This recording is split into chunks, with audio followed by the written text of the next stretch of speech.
All right.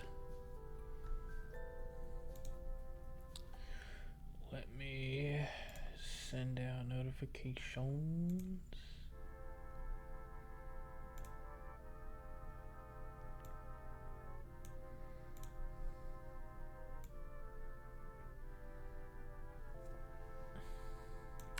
Copy that one.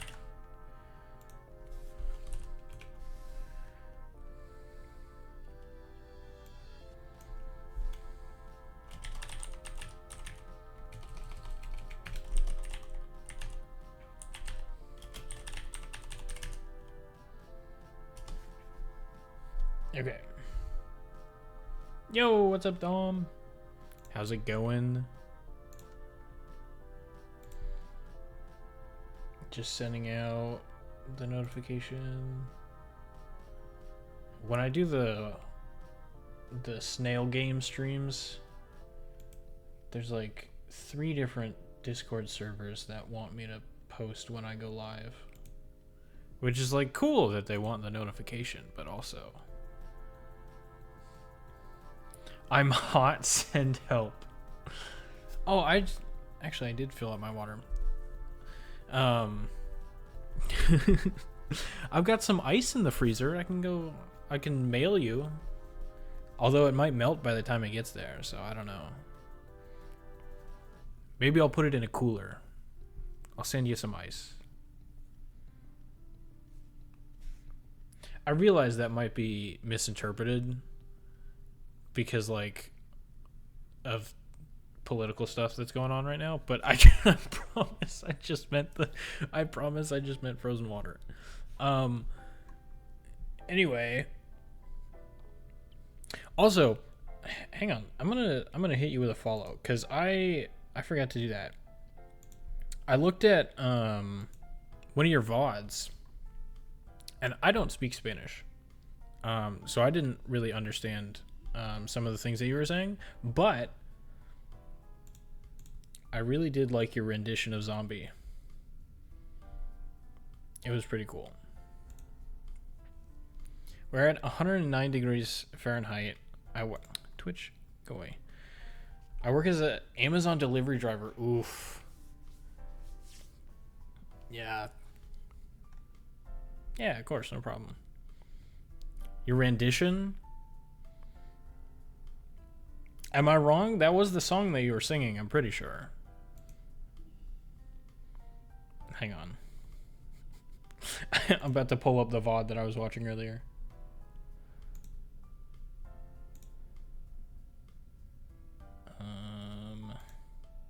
There we go. I think it was the latest one.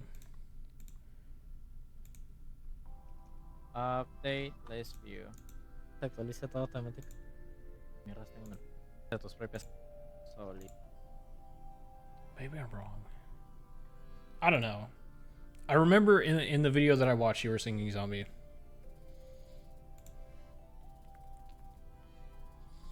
I do not know what rendition means, but I guess yes. It's just like your own version. It's basically another word for version.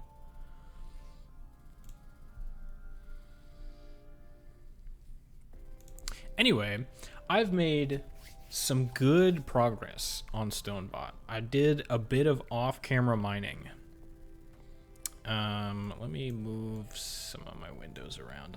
Also, I got alerts set up because I didn't know what I was doing before. And so I had the alert like set up in Twitch, but I didn't actually have like the browser source set up on OBS. So now, if something happens, you should actually be able to see it on the screen. I did karaoke once for 3 hours, and it was the most popular thing. Yeah.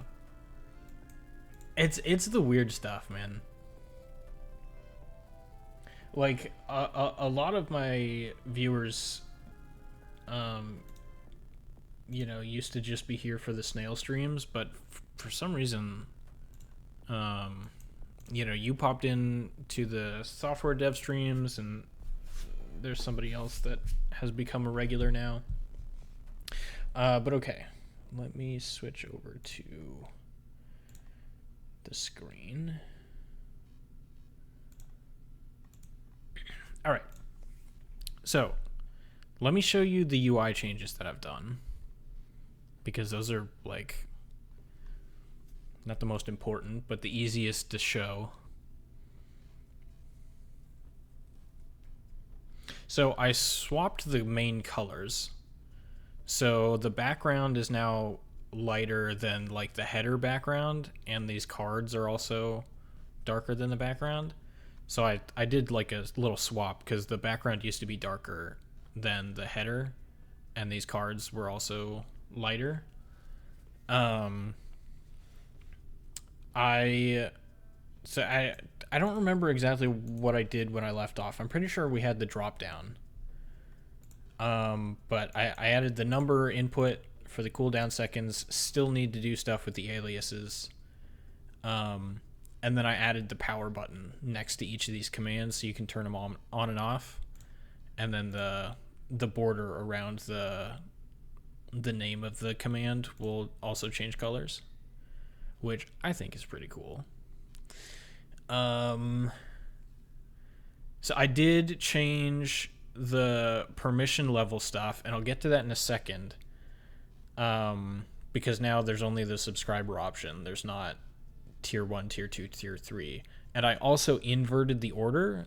So broadcasters now at the top, and then moderators the next one down.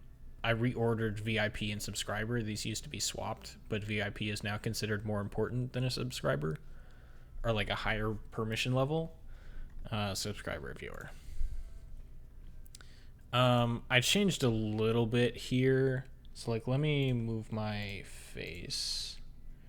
So I changed the cancel and save buttons so they're like more consistently spaced, because they used to be like taller, which made it just look weird. And I guess I could have added spacing onto either side so that it's like, it doesn't look weirdly square, but I just kept it like that. And then the advanced text, I added the dark background to that separator thing. I also changed the text size of some of the stuff, because this used to be larger text, which made it inconsistent with the text size in this panel. So now it's more consistent. I think that's it, pretty much. Is it okay if I inspire my UI on your card system? Go ahead. Yeah, I'm pretty sure I've shown this off before, but this is like the original mock-up that I had for it. And yeah, it took a little bit of time to iterate and come up with this. But yeah, feel free.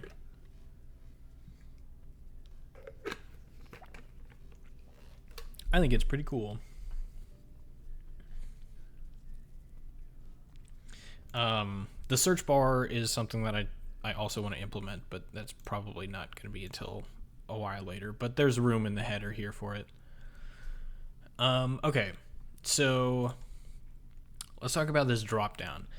I don't know if it's actually a good idea for it to be in this order, where the broadcaster's at the top, and then as you go down, like the permission level also goes down.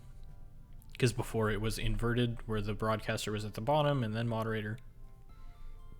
So I don't know. Let me know if you think it should be the other way around. But let me increase my text size here so it's a little bit easier to see. And then I'm also just gonna close out of that real quick. Where was it? User permission. Here we go. Yeah, because I have like a prototype for card showing commands, but I do not know. Yeah, I think it's a good layout. I do recommend having from high to low, but always default to everyone, so it makes sense to have it from high to low. Interesting. I was almost thinking the opposite, to where, like, if you add a new command, so eventually I'm going to add a button for you to just add a new command, right? I was going to have it so that by default it's broadcaster level, just in case, like, it'll give you time to actually code up the thing before you make it public. But maybe it is a better idea to have it like default to viewer, so that you don't have to worry about setting that later. But yeah, interesting. So I did end up implementing the badge thing, and I kind of might need somebody's help to debug to actually make sure that works. But this is pretty much it. So it just takes in a list of badges, which the response that I get from the chat message data that Twitch sends, it already comes formatted in this array. So like I didn't have to do anything special. I can just pass in the array. And then as far as I can tell, it's always ordered from like quote unquote most important to least important. Except, and I haven't confirmed this yet, but from what it looks like, if there's a prediction going on, then the vote, like when you vote in the prediction, it'll give you a badge, and I'm pretty sure that badge appears first, always. I could be wrong about that. We might test, but I don't really have to worry about that because it doesn't match any of these cases anyway.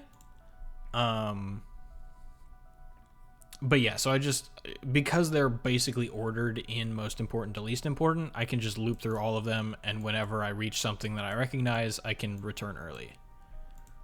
And if, you know, you don't have any badges that matches this, then I can just return the viewer.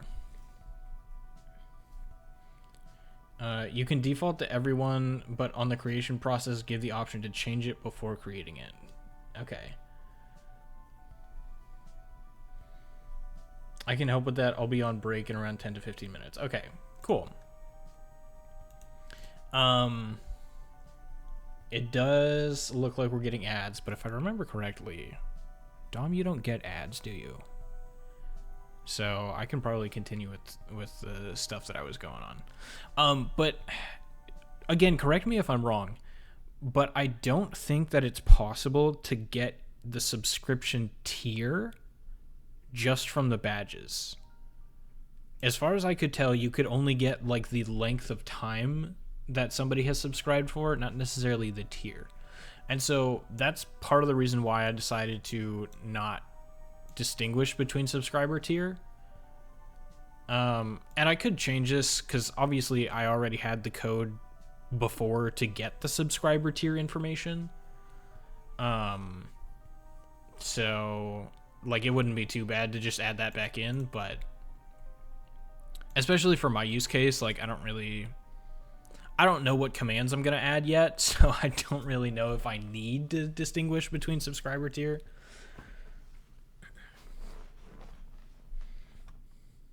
I have turbo. This little battery icon shows it. Ah, I gotcha. It's interesting because on TMI, I do get the tier. Yeah, as far as I know, I don't have access to the tier.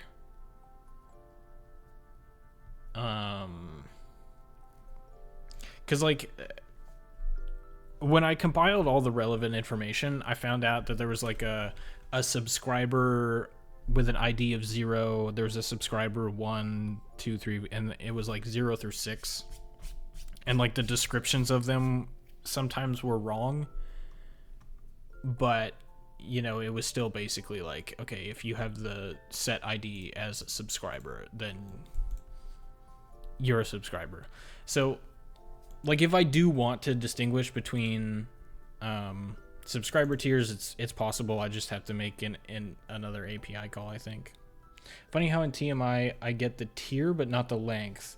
Only the name of the badge plus tier. So if the streamer uses a name like 3 month, I would know time. Otherwise not. Excuse me. Interesting.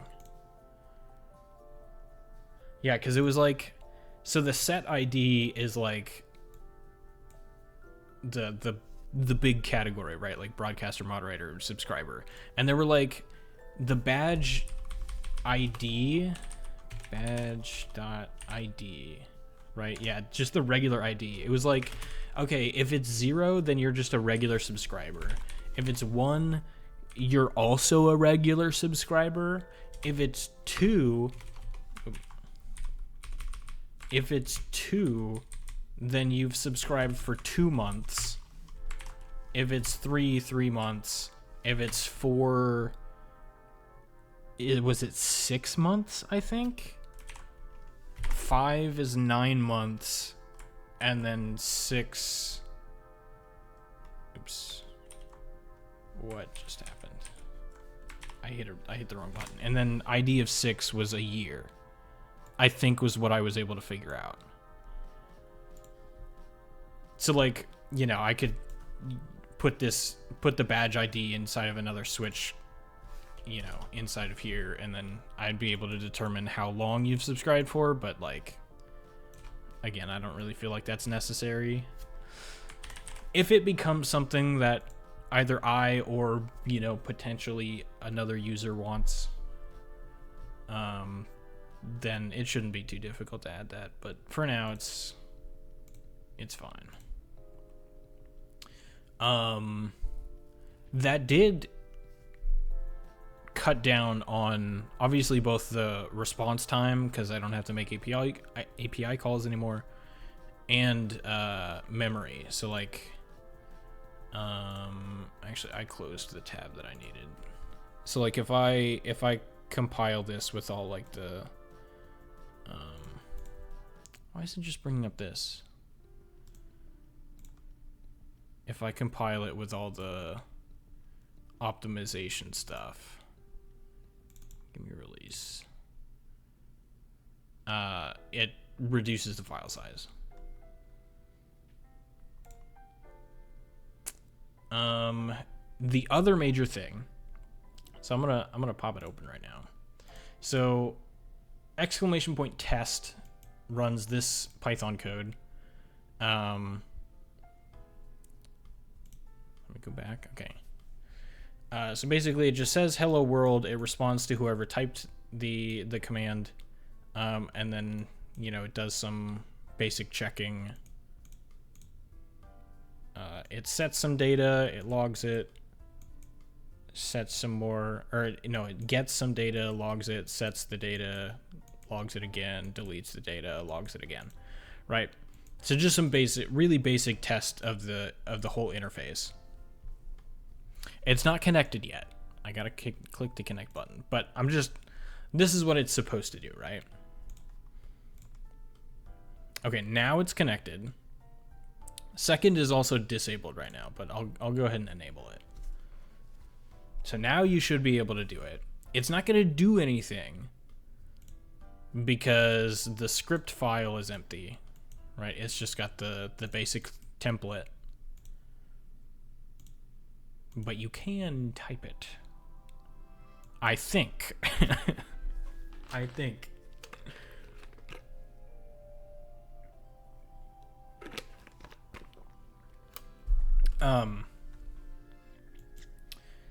The other thing, so !test. I'm gonna have the script open for test. And you can see right here, it's supposed to, I can zoom in here. It's supposed to print hello world. So test is currently set to only moderator. I can set it to viewer for right now, because it doesn't need to be.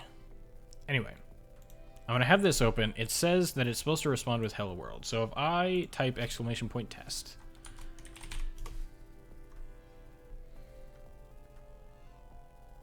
there we go. I don't know why it took that long, but it eventually got back to me. Now, if I say like hello world, I love you, ! And then I test it again. boom. We've got script reloading. So I don't have to like relaunch the program or anything. I don't have to do anything fancy. I just save the file and it automatically reloads it. Pretty cool. Which surprisingly wasn't too difficult. But like, it does get a little bit weird if you like manually like rename the files or delete them. Then some of the functionality can break. But if you don't do that, it works flawlessly. So if something breaks, I can just blame the user. But yeah, so that's where we're at. I'll disconnect that. The two things that I wanted to get done this stream is I wanted to add an edit button so that you can rename a command, and I wanted to add something for you to be able to change the aliases of a command. I need to learn how to do file case commands. File case commands? I don't know. I don't think I'm familiar with that. File case commands.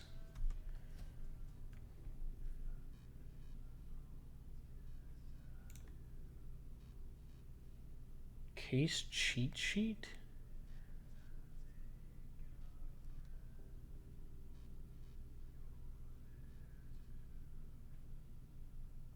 Interesting. I've never even heard of it. Based. Oh, okay. Gotcha. File-based commands. Okay. But yeah, like the file thing wasn't too difficult. Where was it? Yeah, so there's just like there's this built-in file system watcher, which is part of, I don't know what package is part of. It's probably a standard package or something. But file system watcher, you can just configure it to like, okay, so it only looks for files that get updated. It only looks for Python files. It includes subdirectories, and then you can just give it the file path and then tell it what to do when stuff happens.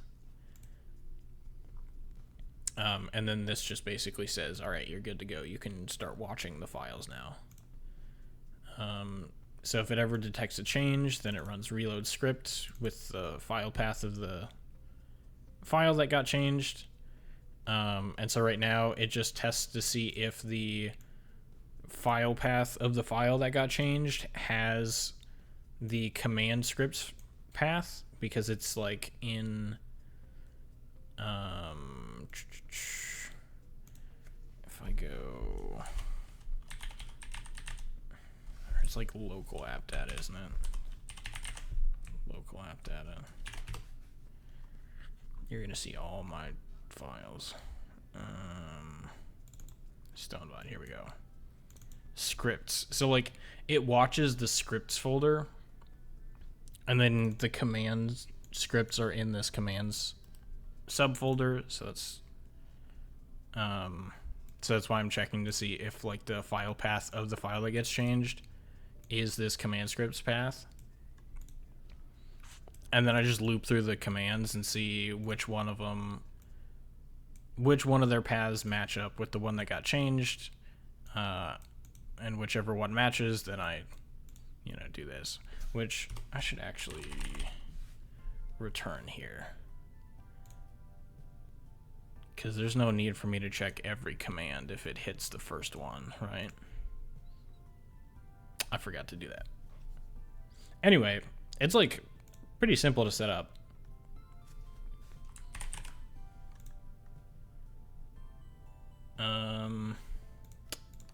All right, so I think I want to work on the edit button first. I'm on a break now. All right. Let me see. So you should be considered a viewer, I think.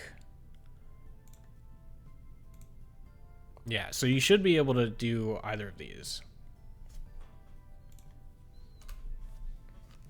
Yeah, so it does clock you as a viewer.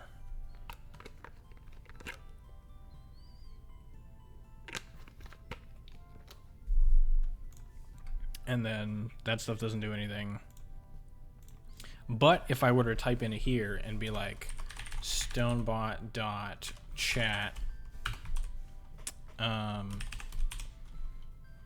this is the second command. Now let's try VIP. I do still have like all of my VIP slots available. So we could do that.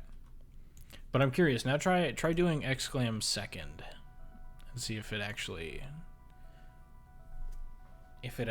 say this is the second command. Oh, nice, sweet. Now if there's like a syntax error in the Python script, it should catch it. So I'm curious to see what happens if you try it now. Okay, so it did catch it. The program is still functioning. What did it say? EOL while scanning string literal. Okay, so it just didn't load it, I guess. Nice. So it did properly log the error and it didn't like crash or anything. Cool, that's exactly what it should do.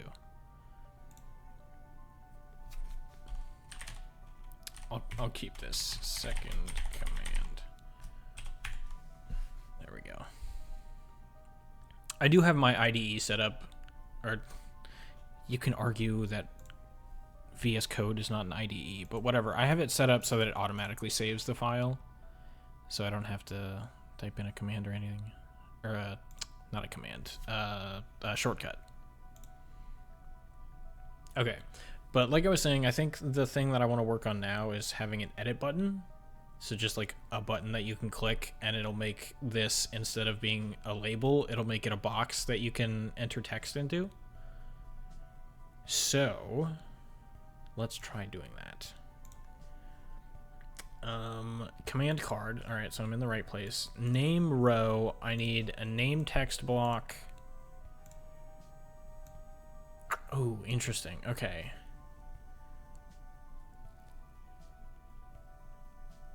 So I wonder if I can make it a text box. Just out of curiosity, let me go into the main panel here. And I'm gonna interaction grid. Let's actually do this in the interaction grid maybe.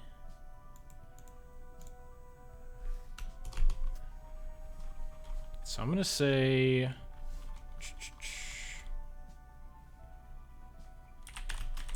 thing equals, and then I want to create a new text box, I think. And is there some kind of property that's like hang on, thing dot.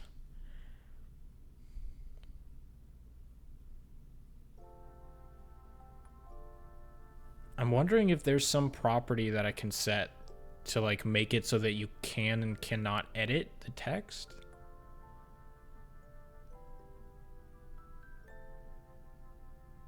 Check access.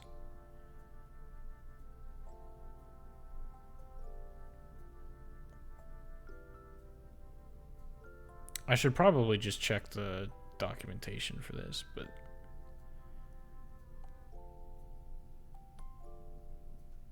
is effectively visible?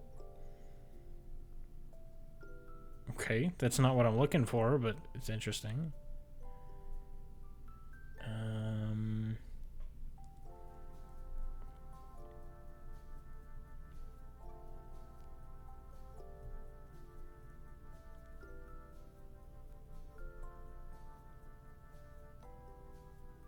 Selected text? No.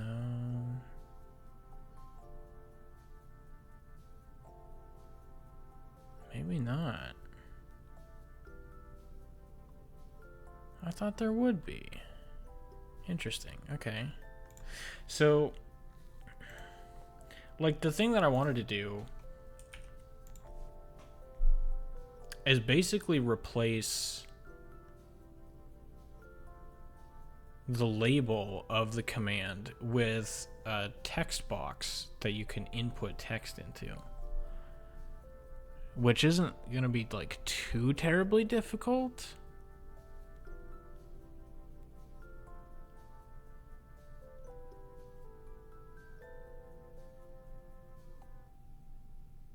I just figured it'd be easier if it was just a text box to begin with, but you couldn't edit it until like you clicked on a button.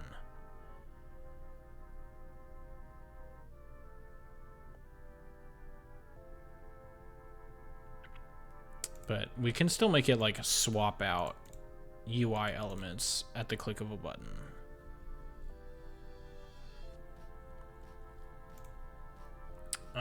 So let's try and do that. Command card. So get name row. Name text block. This is going to be a little bit more complicated. So this is just going to be like a control, because it could be two different things.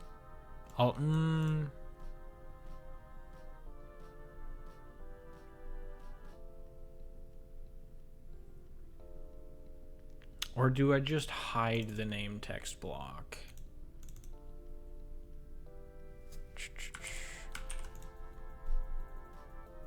This is maybe not as easy as I thought it would be. Also, why is it indented weird like this? Border. Okay. Yeah, that was weird. That makes more sense. Okay, maybe step one is to just add a button. Right? Name text block.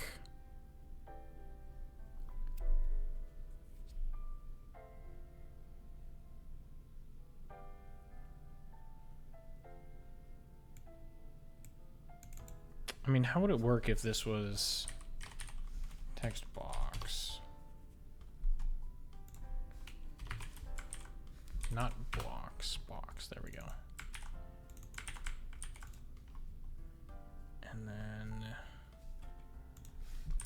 change that to box.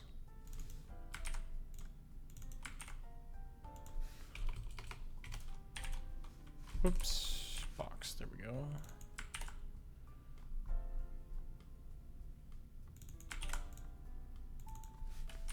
Text box.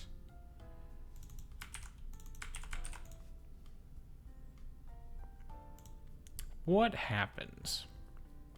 Good thing about web development is you do not have to create your own stuff. Yeah. That would be nice around about now.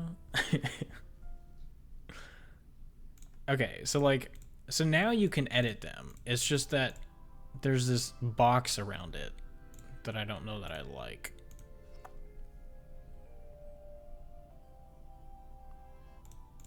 So I could like get rid of that styling potentially, unless you explicitly click on the box. Although I don't know why when I click outside the box it doesn't lose focus. I don't like that it does that.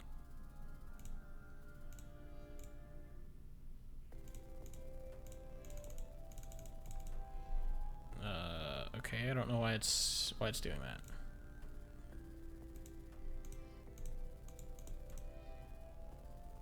Weird. But like,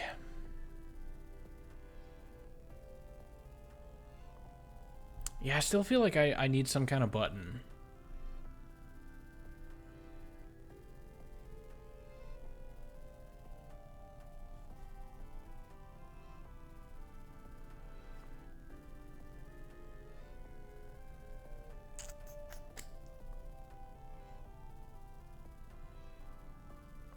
just gets weird.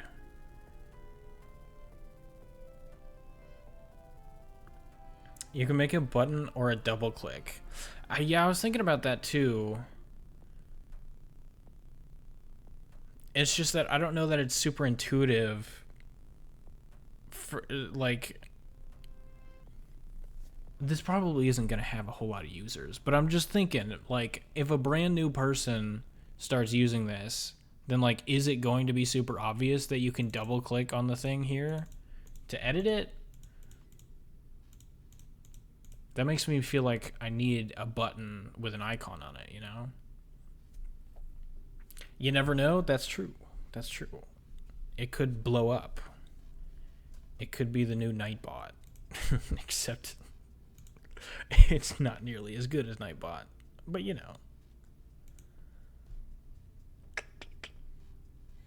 I am going to have a button that says edit and the option to double click. That'd be smart, yeah.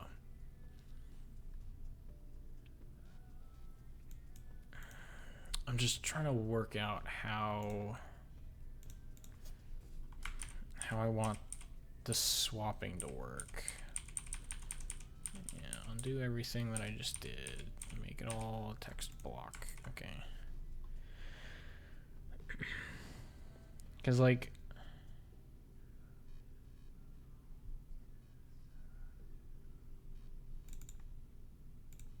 I'm gonna have to have some kind of container whose contents get swapped.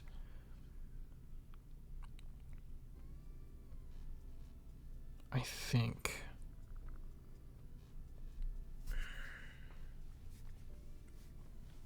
I was creating my bot for my own channel and people chime in and were like, hey, can I use it? So I had to rewrite everything to accommodate different accounts.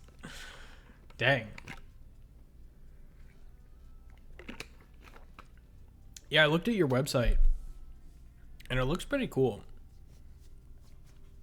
If I was not already in the process of making my own, I might use that one too. But yeah, that's cool. How many people? You said like 50 are using yours? It's kind of insane.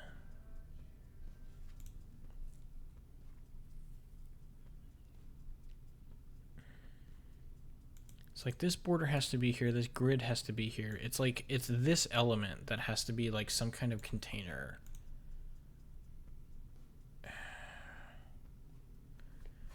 Or like both elements have to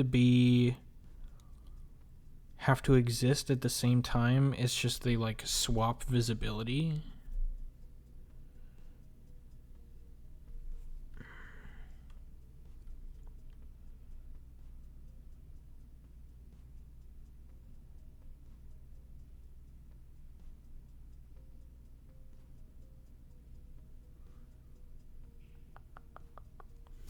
I'm wondering if it'd be easier to make like a new component here. I'm gonna try it and we'll see. I'll call it like editable label, something like that, and it'll, I don't know, what should it extend? Panel? Sure. We'll do that for now. I have 55 accounts created, 40 are active. Dang. I don't know how app creation for Windows and C# works, but can you like destroy the label and create the input in the moment? So I think you can. I just don't know if I would have to. It was command card. I just don't know if I would have to like recreate all the rest of the UI. Does that make sense? Because like this name text block at some point has to be swapped out for something else. But because I'm like constructing new UI elements and everything during all of this, like it would have to be a full refresh. So I feel like the better option is to just have both UI elements present and just hide one or the other depending on whether or not you're editing it.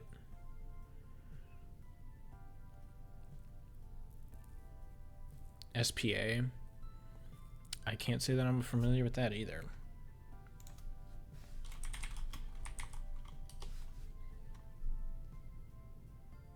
Single page applications. That would make sense.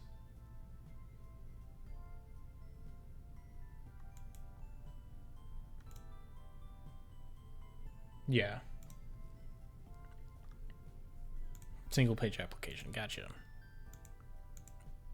Yeah, because, like, that's what I'm doing for the overall thing.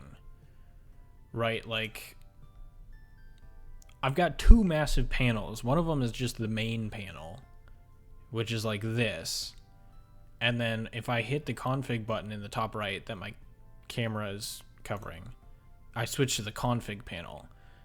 And it's a very similar thing where both of these UI elements are present. It's just that one of them, you know, like they swap visibility. So only one of them is visible at a time. And that's the case with a lot of stuff. So like if I click on the broadcaster, this little pop-up thing, this is also always present. It's just not visible until I click on this button. And so like all of these question mark buttons as well, that's how all the pop-ups work. So I feel like that's probably what I'm just gonna have to do with the names. Like a website created with Vue, Angular, React, etc. I use Angular as my preferred option. I'm not familiar with Angular a whole lot. I've used React before, and it's like pretty much the only thing I'm familiar with.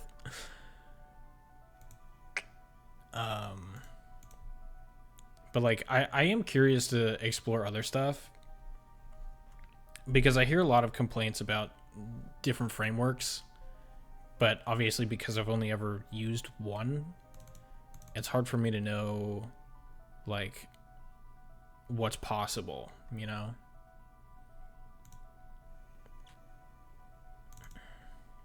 Okay, so I made this editable label thing, which is gonna have to have three things. It's going to have not just a label, but a text block.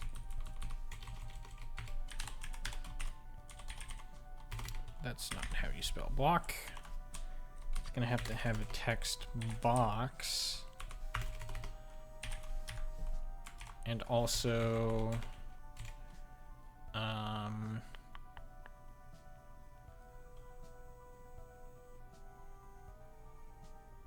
what kind of a button should it be? An info button? Should it be blue, like all the other buttons? Edit button. It's gonna have these three things.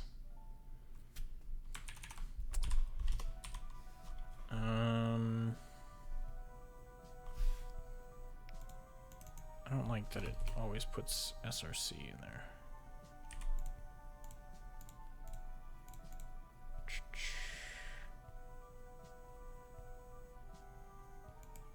I guess we can initialize it with some text.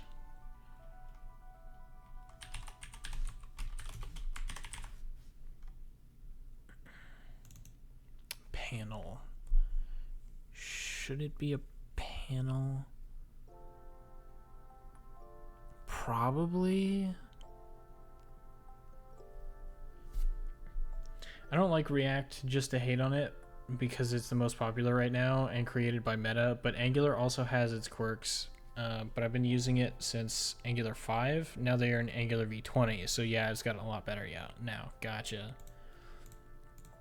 Yeah, like I said, I've never done anything with Angular. I've heard quite a bit. I think it would be fun to try and make something with it. I wish I could help, but I do not understand how rendering works on C#. I guess it's kind of like how Unity works. So I'm using a package called Avalonia, which you can see like on the imports if I get rid of all the garbage here. It's like Avalonia. I can get rid of this stuff as well.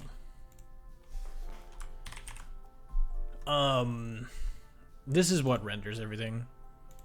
So like it's a little bit different than something like JavaScript, where like the browser would take the the HTML or whatever eventually gets whatever code eventually gets created, and the browser is what renders everything. Avalonia here is the thing that renders everything. So like you have to use some kind of, well, I shouldn't say you have to, but like if you don't want to make your own renderer, you basically have to use some kind of package to do it. Otherwise you just don't get graphics. So that's what this does, Avalonia. I know there's like WinForms and some other Windows specific thing. It's like Avalonia is meant to be cross-platform. Currently, there are still things in my project that make it so that it can only be run on Windows, which, like, potentially in the future, I want to make it so that it's also available on Linux, which is part of the reason I chose Avalonia over other rendering packages, but yeah, for now it's only Windows. Okay, so text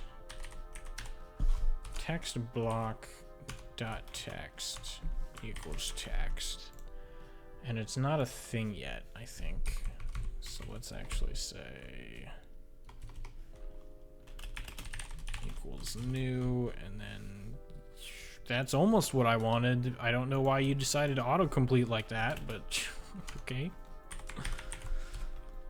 Thank you, Visual Studio. Hindering my workflow since I've been using you.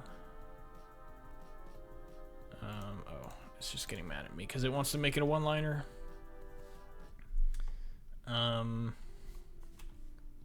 But so like the version of StoneBot that is operational used the game engine Godot or Godot, which like I've got it right here on my taskbar. Just because like the way that they handle UI stuff is pretty intuitive for me, and so I just tried to configure the project as if it was just a regular desktop application, which still meant that there was a significant amount of bloat. Like if let me see if I can hunt down the exe for the current version of StoneBot.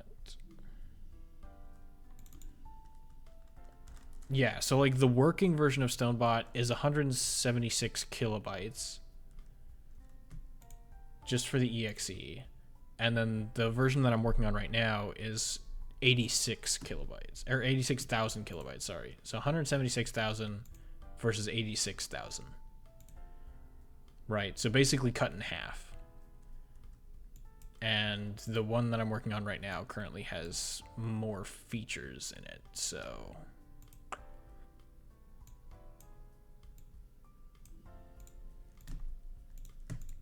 yeah, I would say switching to Avalonia versus using an entire game engine is probably the right move.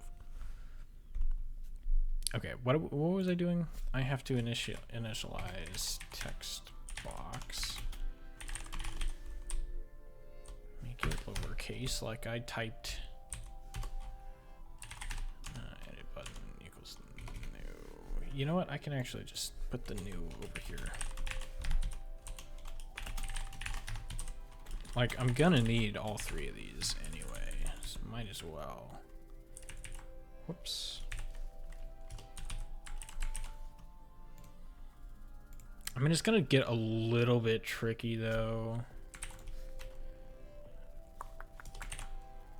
So I wonder if I should make them all public just so that, like, if I want to mess with the text blocks properties, so like set it to a very specific width, then I can do that.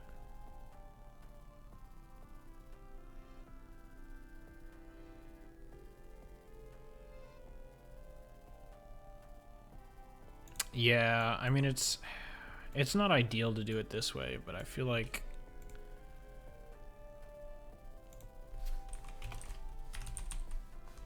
that almost makes me feel like it's not worth it to make it its own class.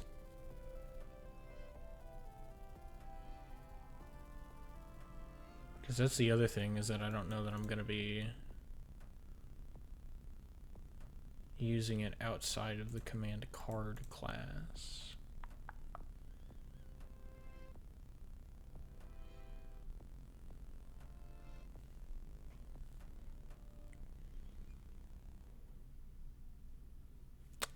I honestly don't know what the best way to do this is. Is lighter than my Angular web app. Uncompiled is like 450 kilobytes. Compiled, I think it drops to 150. Like 150 kilobytes or 150,000 kilobytes? Because I'm talking thousands of kilobytes.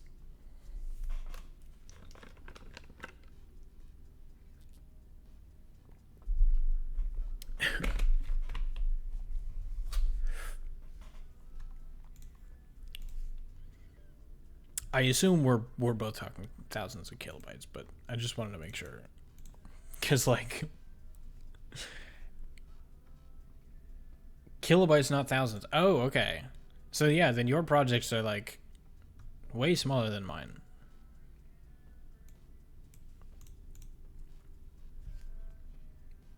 Because, yeah, the exe for the version I'm currently working on is 86,000 kilobytes. But that's, like, with everything embedded. Like, if I had all the DLLs and everything, then the exe itself would be a lot smaller. But obviously, if everything's embedded into a single exe file, then it gets a little bit big. That's just a site. The bot and server with all the packages is around 150 megabytes. Oh, okay. That makes more sense. Okay, yeah, you did say Angular web app. My bad. I completely missed that part. I read it out loud and then it just didn't process in my brain. That's my fault.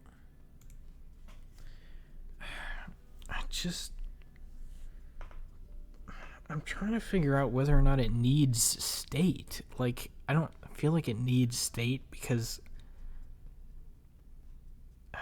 whatever state it should have is already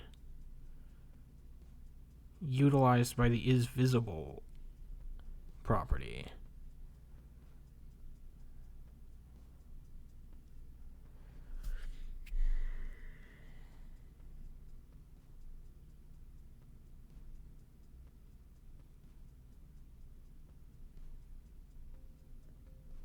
So, like, then there's the question of, let me play it. No, I can't play it. There's errors. Hang on. Oh, don't do that.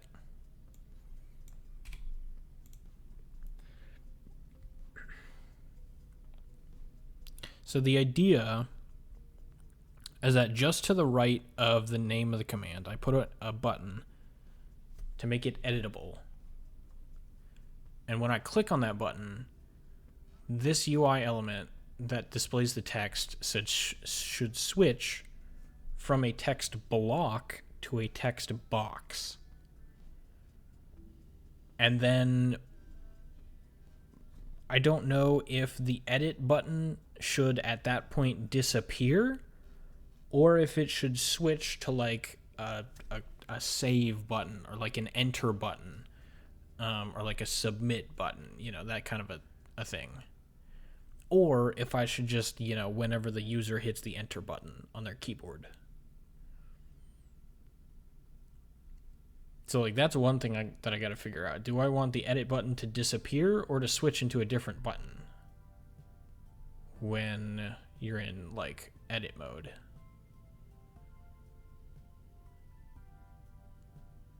The other thing I got to figure out is why does the focus not go away when you click outside of it? Maybe let me try Googling that.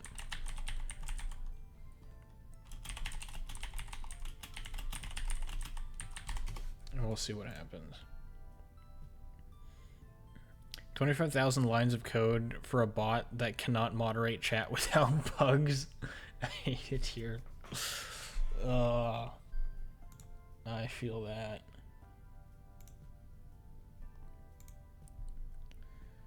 Keep it, make it if you press enter works, but also keep the button. I know a lot of people that do not know that enter can submit things. Okay, cool. I appreciate that input.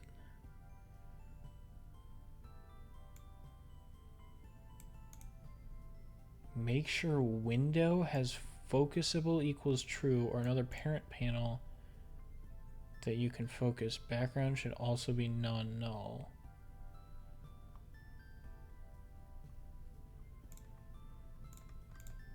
Hang on.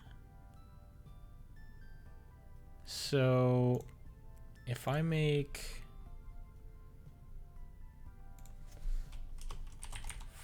focusable equals true, just the command card itself, not like the whole panel. So if I click into here, you can see my cursor's here. And then if I click somewhere over here, it doesn't go away. The cursor's still there. But if I click somewhere else inside of the card, it does go away. Okay. Okay. So now I just have to go through every single UI element and add this focusable equals true.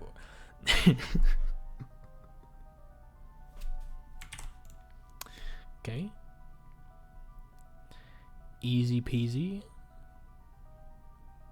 Let me just do that real quick. This might take a while. Because I want to make it so that you can click literally anywhere and have it go away.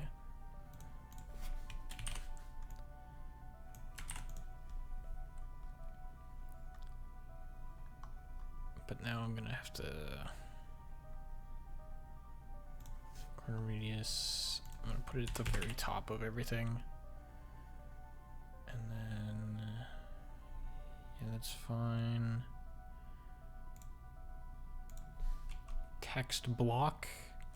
This is get name text block. Do I have to make this focusable, or is it just like the empty stuff? Is there not a way to create dynamic elements, like for each command create a card with a for loop? I mean, yeah, like at the base. Where is it doing that? Yeah, like here.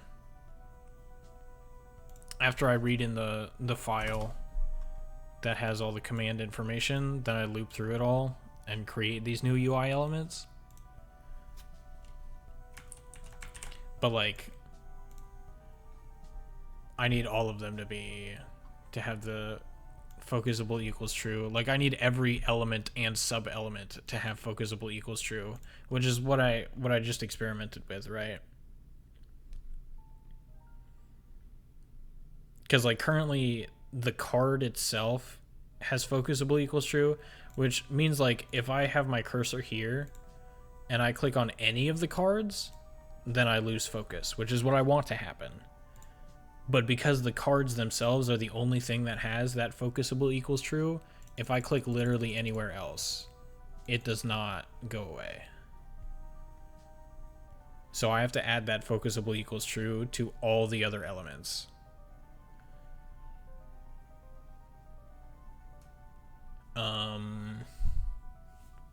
Maybe all the other elements?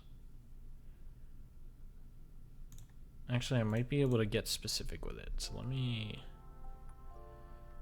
get main grid. So like, that didn't really change anything, right?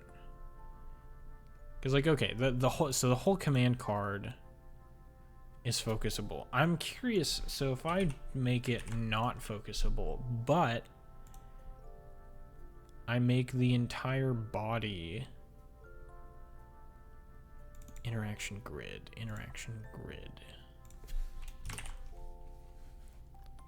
If I make the entire interaction grid focusable. So now what I'm expecting to happen is if I click inside the card, it will not lose focus. But if I click outside the card somewhere down here, it will. It does. It still lost focus when I clicked inside the card.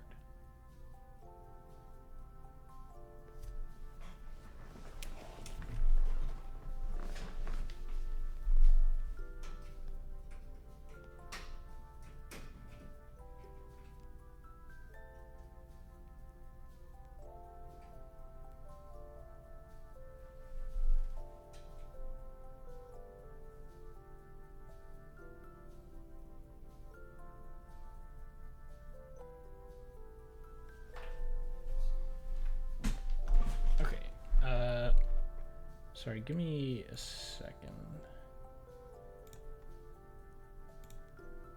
Apologies.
Okay.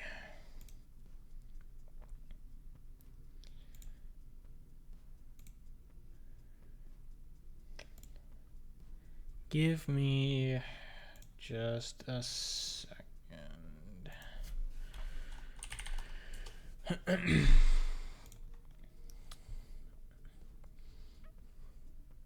OMG, a BRB screen. What is that?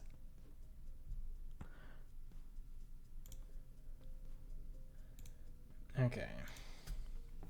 So, I don't know if you could hear it. But one of my breakers went off.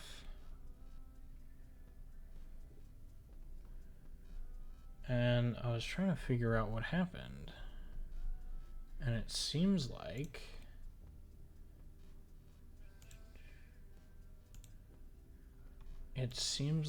So I was running the dishwasher. And... I don't know what happened. I don't hear anything on my end. Okay. But... So... Yeah, a breaker went off. And I checked the dishwasher, and the dishwasher doesn't seem to be turning on anymore. All the lights and everything else works.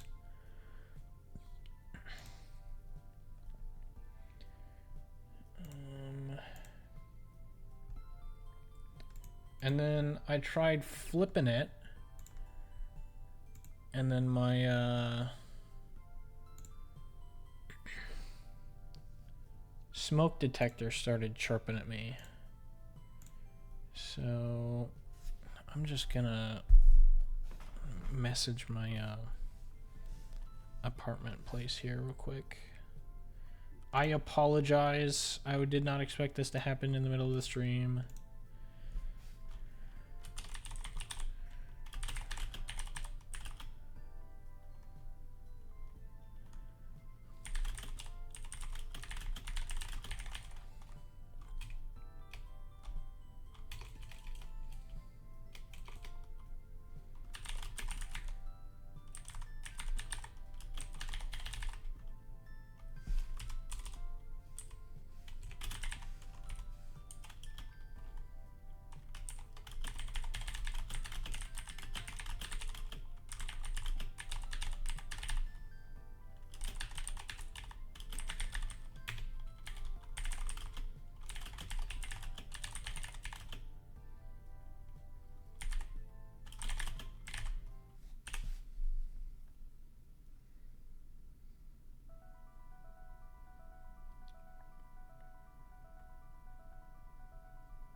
Okay.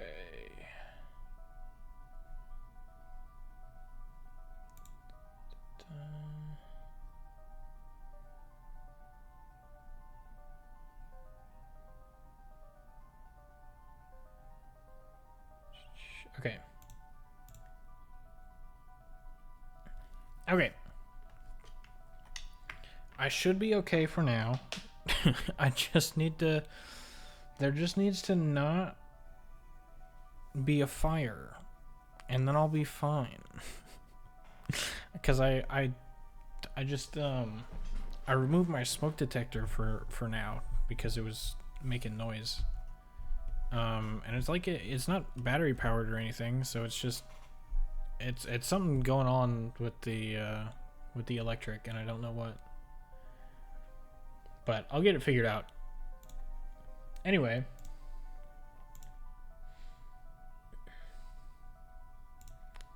Back to what we were doing before.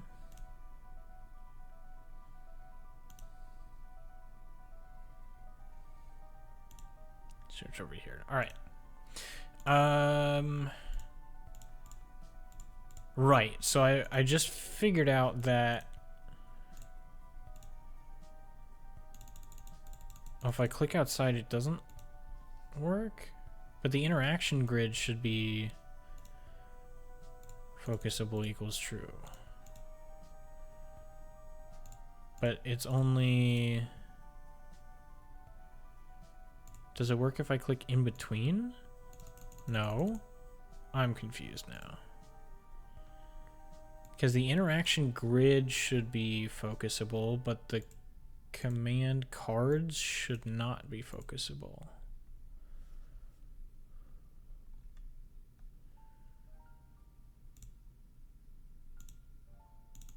So why are the cards now focusable? That doesn't make any sense. I don't understand why it does that. But if I go into the main window and just make this focusable,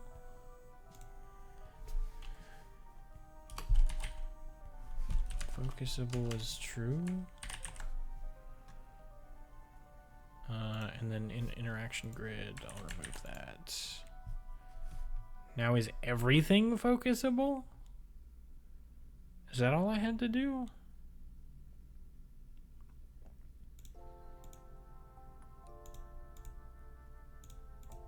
I guess so. All right.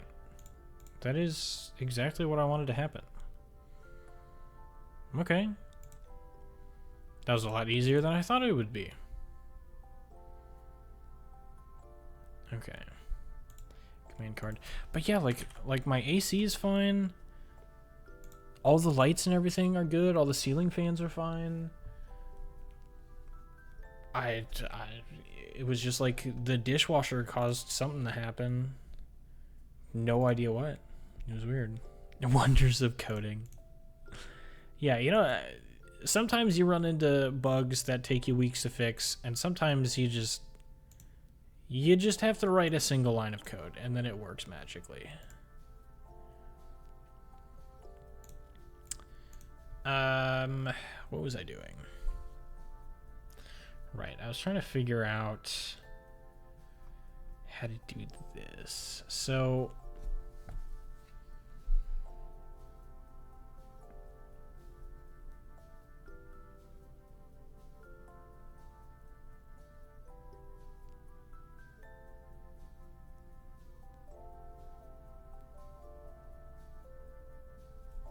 wonder if I should make, like, instead of an editable label, let's make it even more abstract, shall we? That's always a good idea.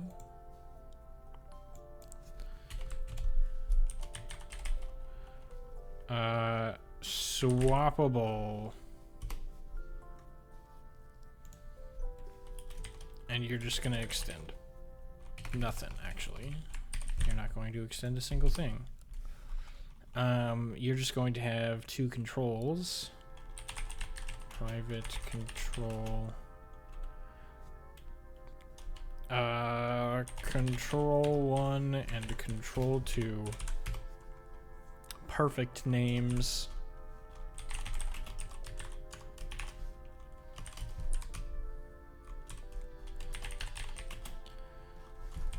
Control 1, control 2.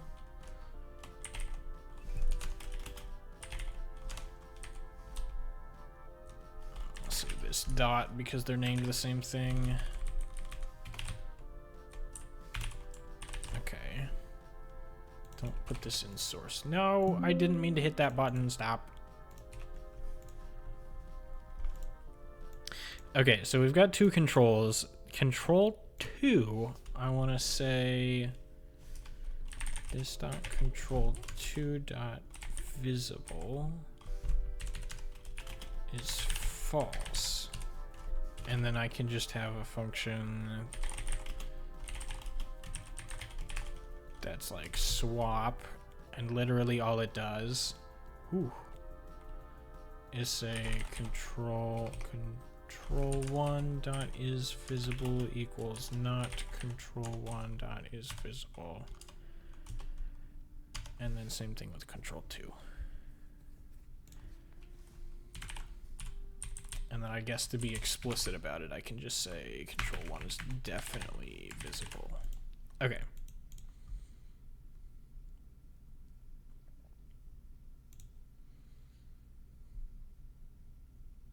That can work. At least we'll try and make it work. I had a bug that I did not change any code, but I was like, let me check, add a console log and restart the server, and it fixed itself, so the log wasn't needed. So I just deleted the code. It took me 3 days testing on local just to be a server running bug. Worst thing, it hasn't happened since, and it was months ago. Oof. Yeah, I was running into something similar when I was messing with the YouTube API, where I don't remember what the issue was, but it was very similar, where like it would only happen every so often, but when it did happen, like I couldn't, it was weird, like I couldn't get the error to print out, or like it would only print out for like a half a second and then everything would crash. And so it was really annoying. But yeah, it's always like both hilarious and confusing when a single log statement just somehow fixes everything. Okay, I mean, this should in theory be everything that we need in terms of like a swappable. So then what we need to do is we need to say in not interaction grid, main panel, those can all go away.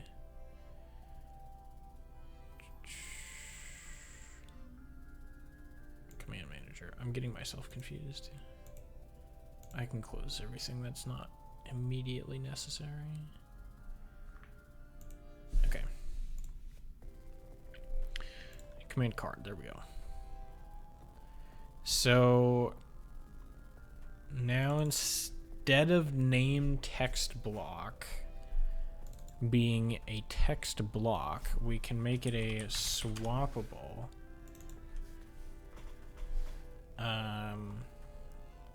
And say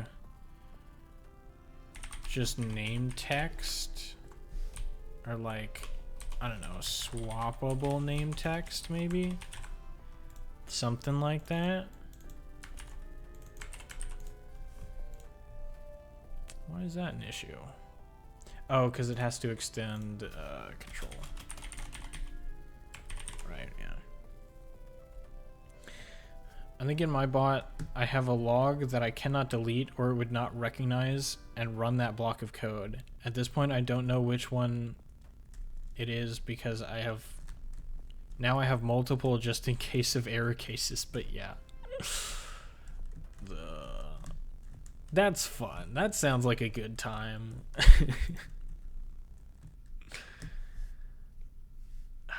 Yeah, there was like one instance I remember, like I was trying to mess around with something in C++, and like it ended up being a well-documented issue, but it was so confusing that adding a single log statement just completely changed the behavior of whatever it was that I was doing.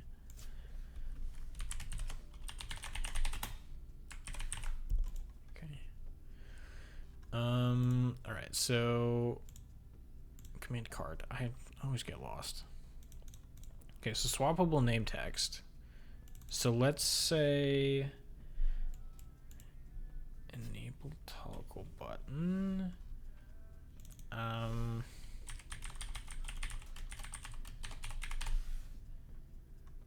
Or like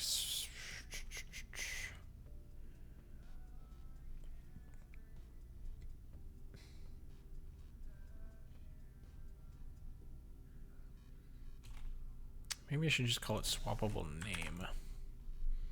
Because like we're swapping multiple things, right? So it feels weird to just call it text when we're also going to be swapping the button.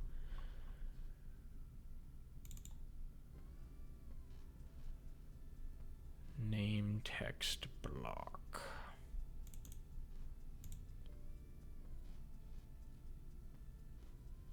Yeah, so we need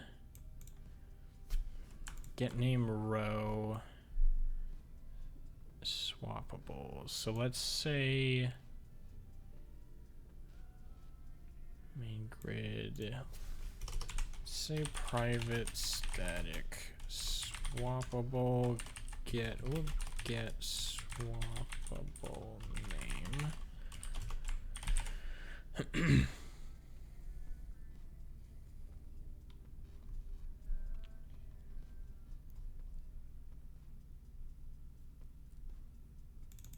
Get name row. Okay, that should actually still be the same thing.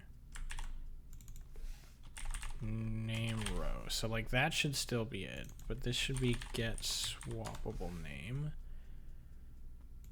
And I don't know what parameters it's going to take yet. But swappable name gets passed into here.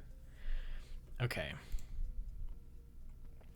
So this is eventually going to need like 4 things in it. Or 5. Kind of.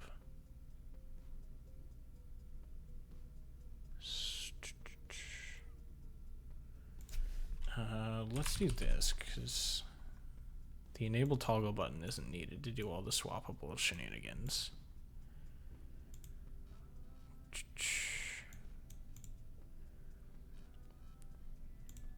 So we're going to need 2 controls here, and they're both going to be S-grids.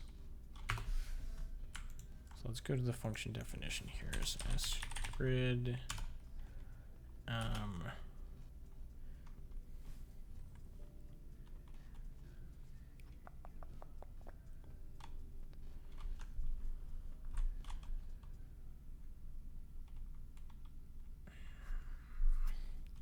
Just say static name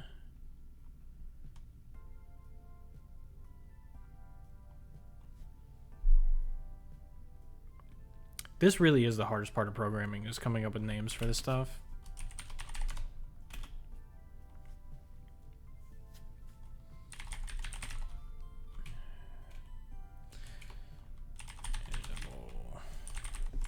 Sure, whatever. What do you think of vibe coding? Depends on what you mean. Because, like, if you're having an AI write all of your code, so like I've used AI to assist with certain things writing code, and like one of the big things that I've noticed is that the more you request of it, the more confused and hung up on silly things that it gets. So if you're trying to make like a full application only using AI, I don't think you're going to end up very successful. But like the idea of being able to just type in a prompt and have like all the code written, it sounds nice, but yeah, like one of the major things that I've noticed with AI is that it gets hung up on assumptions very frequently. And so like it's very easy for it to just make an incorrect assumption at some point, and then you end up with some kind of product that's really difficult to fix. The full definition of vibe coding, meaning AI coding and human no understanding of code. Yeah, so like that in theory, I don't have any issue with, but I think that what you're going to end up with is something that is not what you actually want. And it's going to end up with a bunch of bugs, and it's not going to be very fixable. Especially given the fact that like the way that AI is trained is that, you know, you have to give it a bunch of data,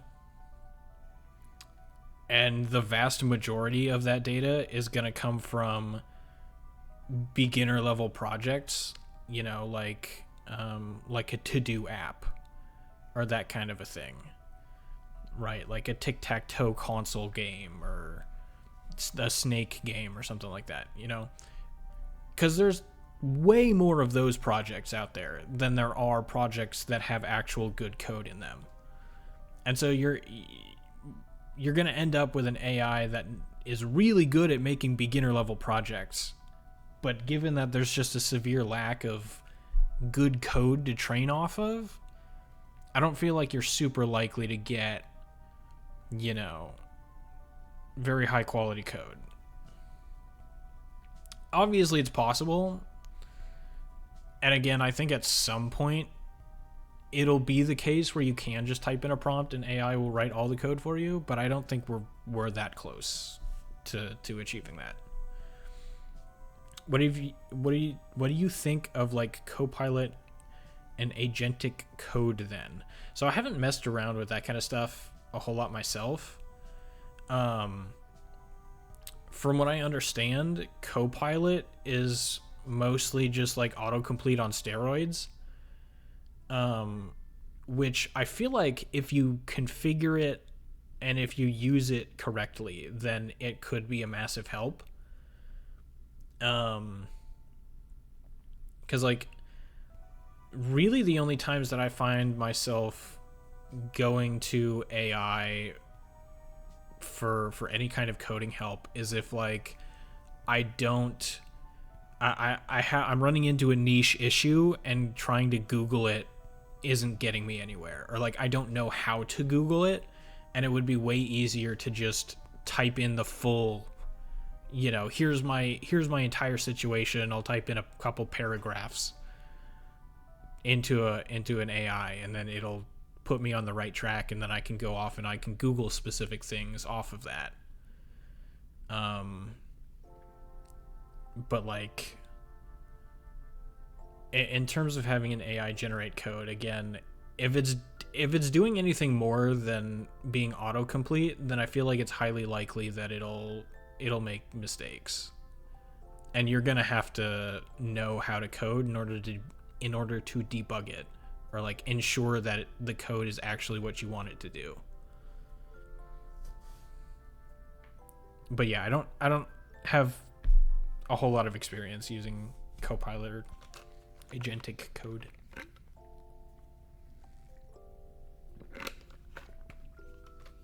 Again, in theory, it could be good. I just don't think we're at that point yet, really. So I think you kind of have to babysit it.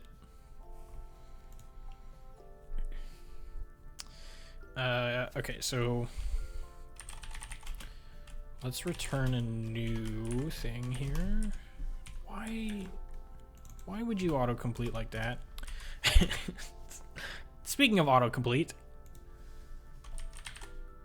Okay, so static name, editable name. And then I don't really know what properties it should have yet. I guess I can figure that out at some point. Do I even need this function? I can just like make this. So I use cursor. So the Copilot part of it, I love it. On the agentic part, I'm still like in a hate-try relationship.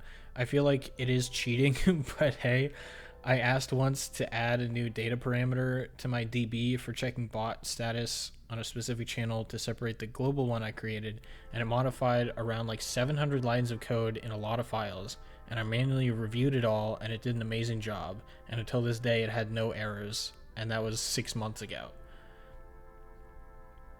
Agentic code is like a hit to my pride in a sense.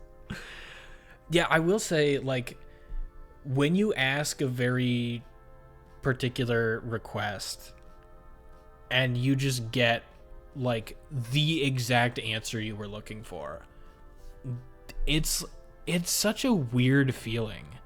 It's almost like, on the one hand, I'm happy that I didn't have to do any of that myself, but on the other hand, it's like, how did this even happen? Like, what just happened? So like, a much smaller example, you know, it's not quite the 700 lines of code that you said there, but like this file here, actually it might be better to show it over here. So this PYI file is basically just for type hints. So like in my script over here, I can do like stonebot dot, and it'll show me everything that's possible, right? I can get, has, log error, log warn, chat, you know, stuff like that. And that's because I'm importing this PYI file that has all of the interface in it. I did not do any of this myself. I just asked an AI, or like I copy pasted my C# code and was like, hey, I need a PYI file with this interface, and it made all of this for me. So like, it was great that I didn't have to do any of this stuff myself, but also it was kind of freaky that it just worked.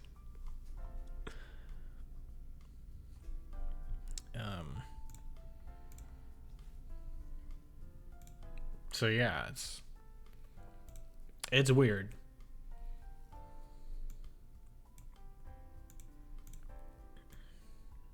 I know, I'm pretty sure you can get Copilot in Visual Studio, like the free version. I don't know how to do it though. GitHub Copilot. Sign in. Okay. I won't do that right now. But yeah, now I'm kind of interested.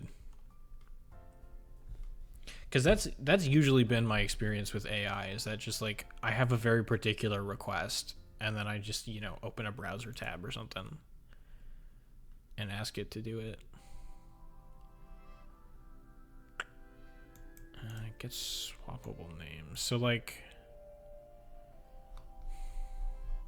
I mean, I guess I could do, this isn't even worth making a function for it. I'm just gonna not do that. Swappable name. We're gonna have new swappable static name. I'll call it like a static name group. Editable name group, because I'm gonna group both the text and the button into like one UI object.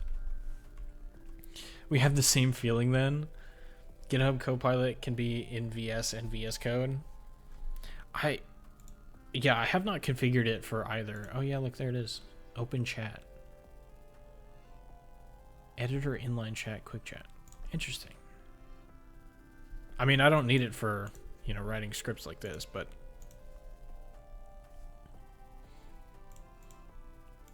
yeah, it's wild. Again, I think it's going to get to the point where we can just write a simple prompt and it generate everything. But I feel like sometimes it just gets too lost in the sauce. It gets hung up in certain areas and it just can't figure itself out. But yeah, if you just have like one request, usually its very first reply is pretty good. Okay, so now I actually need the static name group. Get static name group. And I will employ the classic strategy of calling a function that does not exist yet. Fantastic.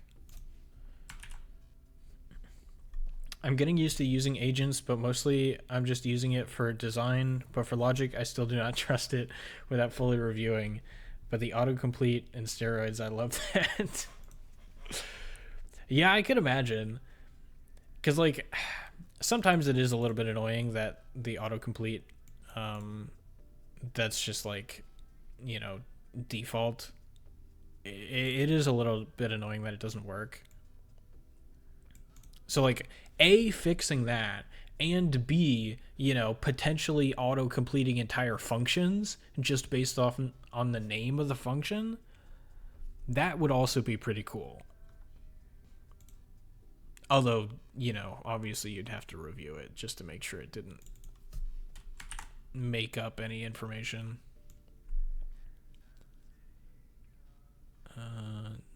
Get name text block. Okay.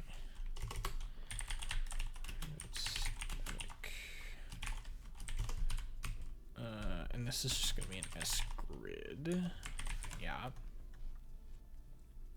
I mean, the DB change, if I did it, it would have taken like around 3 hours just figuring everything out and checking nothing broke. The AI did it in 5 minutes and took me 10 to review. So I'm like, that was nice. Yeah, that sounds pretty nice.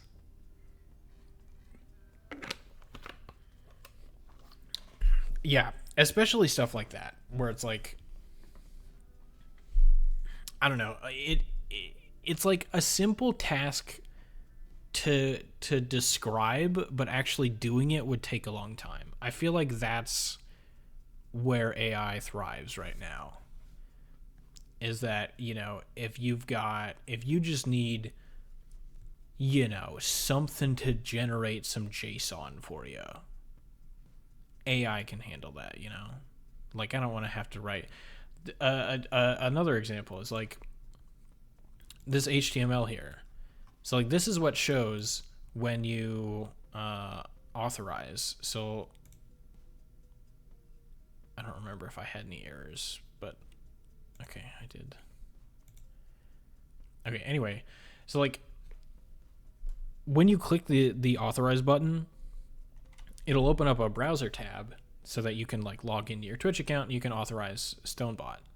And then once you do that, you know, it'll render one of these two HTML files depending on whether or not it was successful. Like, I don't want to write this HTML myself. I'm just going to describe what I want it to do, and then the AI can figure it out. And, you know, I can spruce it up and change some of the styling if I want. But, like, who the heck wants to write CSS on their own? Just straight up, you know? Get the robot to do the dirty work for you. For boilerplate and repetitive code, it's awesome. Exactly, yeah. Exactly. All right. Static name group and editable name group. I just have one rule with AI code. If I don't understand it, I do not accept it, and just write code and just code it myself. And if I do not know, I just research and take my time. That's fair, yeah. Oh, excuse me. Yeah, like, because of the way that I use it, you know, it doesn't, the AI never directly changes like my files or anything, because it's all just in, you know, the chat in the browser, so I can copy and paste whatever I want, which means that the changes are always made by me. It's just that the code that is generated by the AI. And so like when it does that kind of stuff, or like when it generates code that I don't understand, I can be like, hey, what does this thing do? And then, you know, it'll give me some answer, and then I can Google it or something to verify. And then I'll be like, you know what? I'll test it. And if it works, I'll throw it in there. And if it's a security vulnerability, then, you know, whatever. No, I'm not like that. But yeah. It is kind of interesting because sometimes it'll also make suggestions that just don't really fit with what you're trying to do. Because like there were a few times where I had to make a lot of file changes because I assumed that something that the AI was telling me to do was like best practice, and it turned out to be completely pointless for what I was trying to do. Which, you know, in hindsight, I probably should have verified first before I made all those file changes, but I did it because I thought it would be good, and then I later found out that it doesn't matter. So I was like, why did I do that?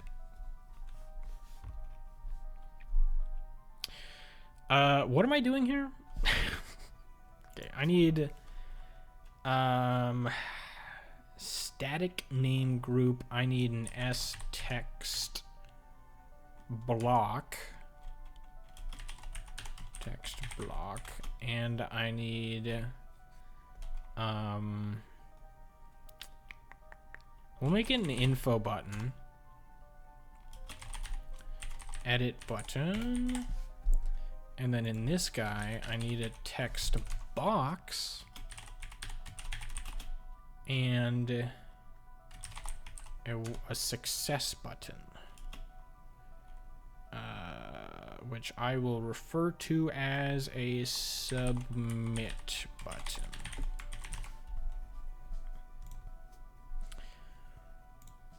And then I think I just need to combine everything.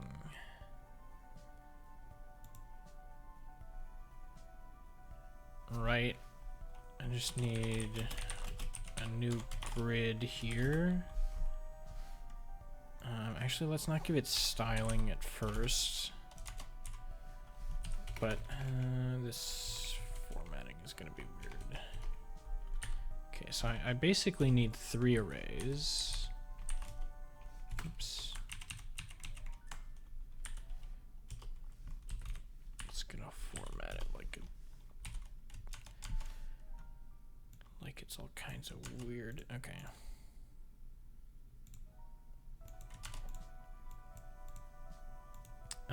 Actually, is this right? It should be like that, right?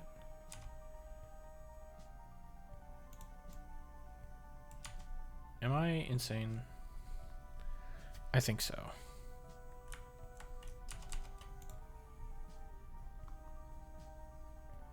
Yeah, okay, it's all in the same line. Okay. Sorry.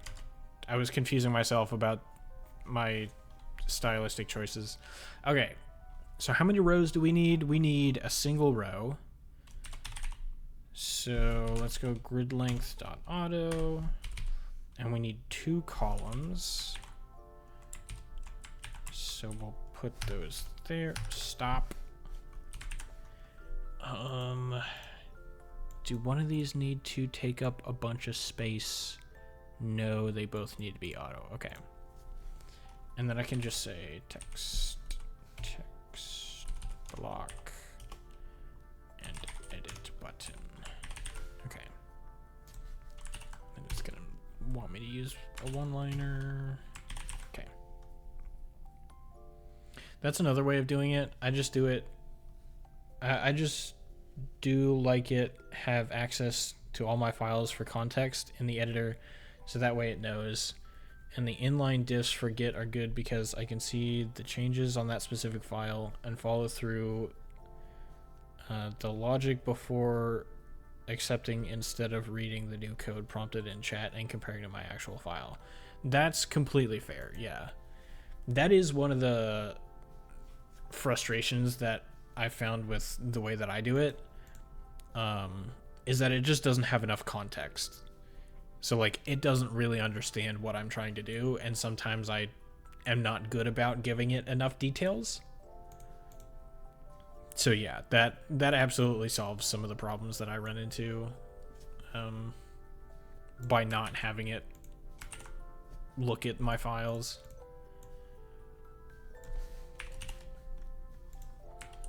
Get rid of that.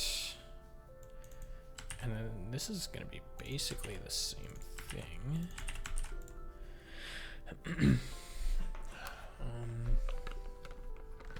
Yeah. It's going to be weird. It is going to be weird, but I'm going to copy this. So get name. Okay, eventually this is going to be get name text box.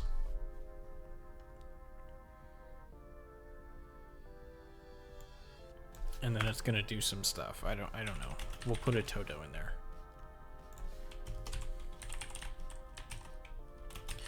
Private static info button, get name edit button. Put another Toto. Put this down here. I called it what? Submit button. Get name submit button, and that is a success button, which means it's gonna be green. Okay. So now I just need to say var edit button equals get name edit button. Say name edit button. There we go. And then get name submit button. Get name submit button. Get name text box. Text box. Okay. So now that we have these four dudes, the text block, which is the just basically the display, the edit button, the text box, which is something that you can edit, and then the submit button. Now that we have all four of those things, the static name group, we can say name text block and name edit button. Actually, I'll throw that up here. And then inside of here, we can say name text box and submit button. I didn't like that. Get name text. Oh. Gotta change the return type. I personally like Gemini 2.5 Pro for coding complex stuff, 2.5 Flash for quick stuff, and normal day usage. Yeah, the main one I use is just ChatGPT. At work I use Gemini because the place that I work at is like trying to implement Gemini into stuff. Not like into our actual software or anything. It's just like, you know, there for the employees to do whatever they need. And like, I don't know. I don't feel like I've noticed like a massive difference between any of the models. I feel like it's really hard to say because again, I typically only really use it for like very specific things.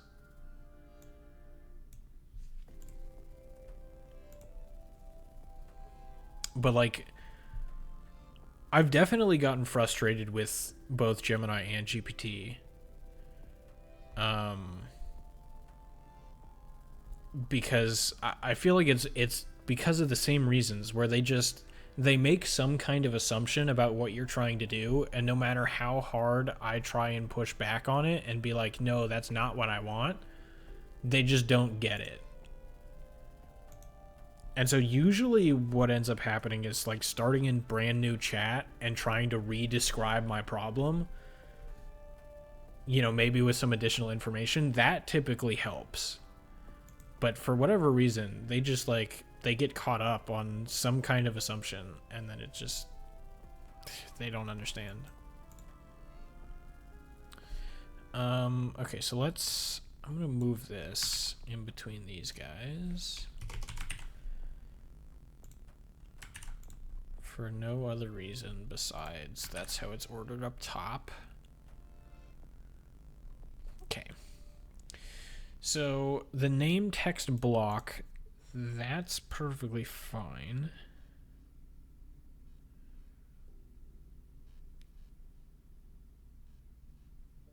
Yeah. So the edit button, I mean, it's just going to be...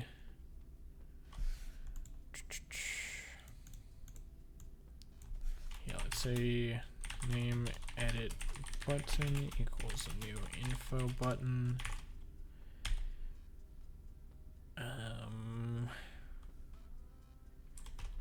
Let's just do this for now. We'll say text or content. Yeah, content.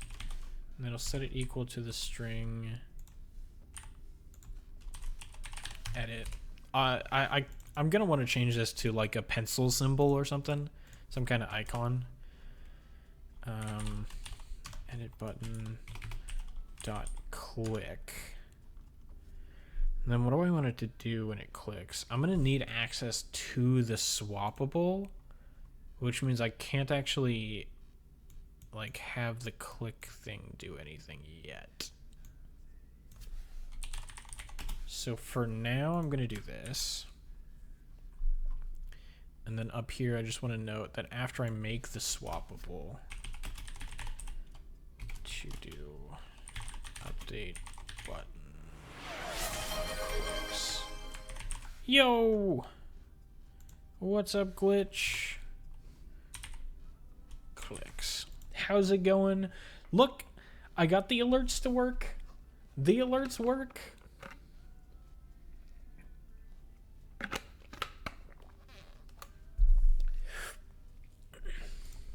Isn't it cool? Also, thank you for the hydrate. Hi, enemy. Excuse you?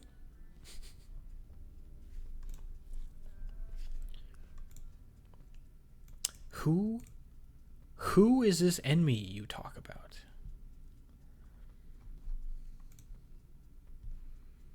Tis not me. Or should I say tis not I? Glitch, you missed it. My I had to take a small break. Oh hey, what's up, enemy? Tis you. Enemy, when did you get here? Did you just show up? But like earlier I had to take a small break because my breaker went off. And I'm pretty sure it was caused by my dishwasher. Because, like, everything else in the place works except for the dishwasher anymore. And so I tried fixing it. And then my smoke alarm started going off. Or it started chirping. It wasn't, like, an alarm. But it was annoying. So I had to put in a... I had to contact my apartment. Had to put in a request. I think Glitch saw me in the viewer list or something. Yee. I've been lurking because I'm eating right now. Okay. Don't bother the lurkers. Come on. Let them lurk.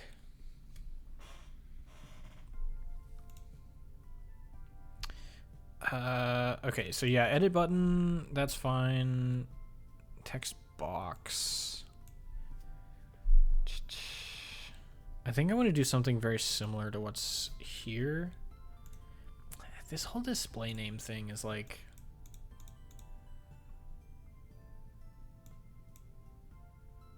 I feel like I should just not have the cutoff text. And like, just say, okay, if the user wants to bypass my limitations, then they're going to have to suffer the consequences, all right? It's your fault if something goes wrong. No more ellipses. Ellipses.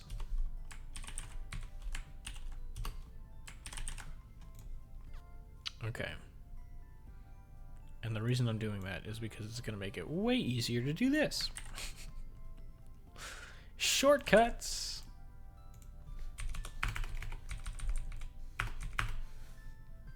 Why did it? Oh, okay. There we go. Okay, font size 24. Yeah, that's fine. Make it bold. Sure, why not? Okay. New.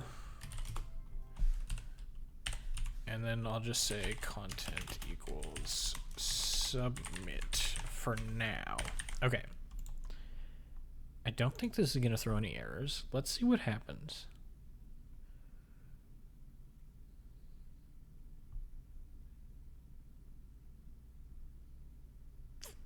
Okay. So now there's nothing showing up.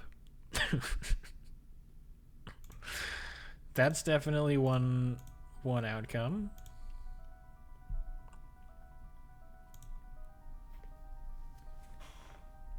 But I can show you So I can't show you all the stuff that I did work on. So I kind of showed this off earlier, but you can see like all the cards have these outlines, and they've got power buttons. So like you can turn them off and on, which is pretty cool. I inverted the order of the permission levels. So now broadcaster is on top, because before it was viewer, then VIP, then subscriber. So I reordered some stuff. So now VIP is actually considered a higher permission level than subscriber. And then I flipped everything. I also gave the cooldown seconds. I changed it from milliseconds to seconds because I feel like that makes more sense. But I gave it an input. Still haven't done anything with the alias. And then I also inverted the colors. So like the background is now lighter than the header and then these cards. It was the other way before, where the background was darker and then the cards and the header were dark, or were light. And then the other UI change is that I put this dark bar across the config page. The other thing, the cool thing, the arguably cooler thing, is that, so you can see in the second command script, it just says this is the second command, right? So now if somebody types !second, it doesn't have to be me. Yeah, I have it set to viewer. Yeah, there you go. So it says this is the second command. Now, if I change this to say,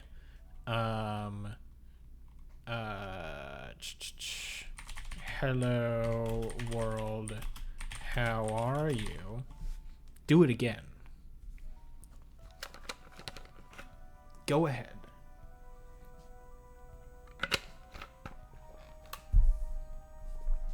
Boom.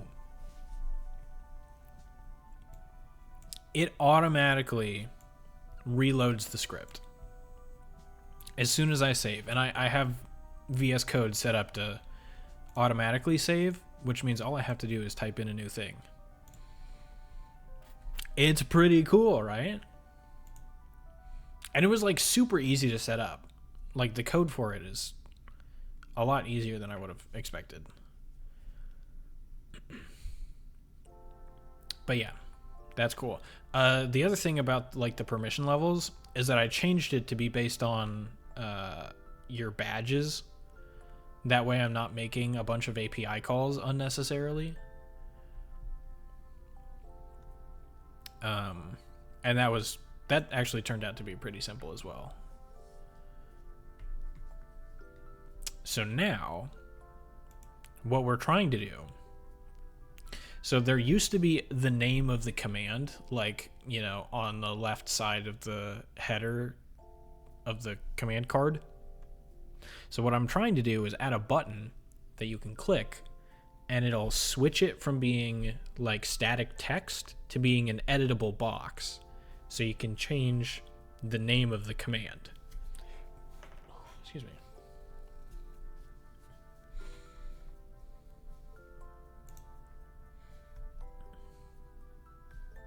But yeah, I think it's pretty cool. I don't know why it's not showing up though. What happens if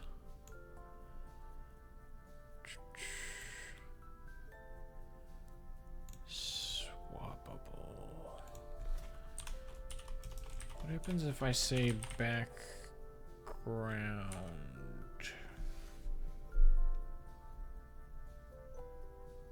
Maybe is that the reason? Does it need to not extend control? Panel maybe?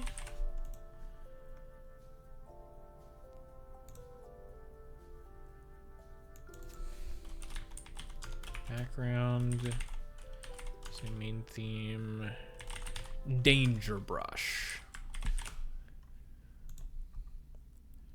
The most dangerous brush you've ever seen.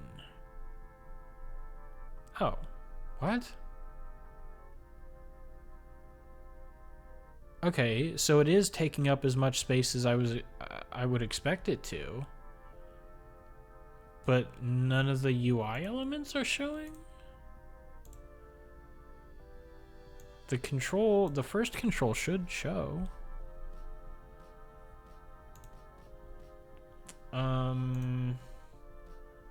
Oops, command card. Maybe like these things aren't taking up enough space. Get name text block.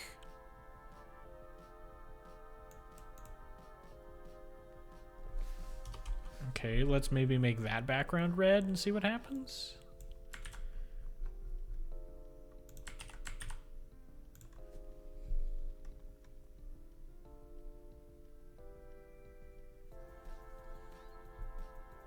Nothing.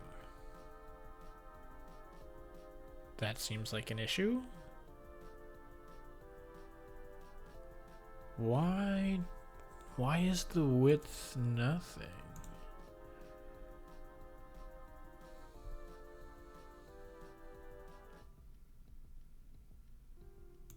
Text block. So the entire swappable does take up that much space. Does the group maybe not take up that much space? Oh, why did it decide to format it like this? What just happened? Okay, weird.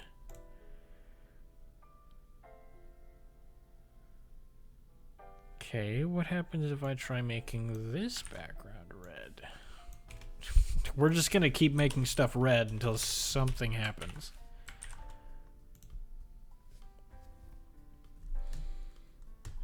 You were the one who suggested basing permissions off of badges. Oh, yeah, yeah. Big thanks to Dom for that. It also significantly reduced the final size of the exe file. So that's pretty cool. Because I no longer have to take into account all the data that was associated with those API calls. Okay, so this doesn't take up anything. Why? Horizontal alignment. Stretch. Like, that should be the default, though, no?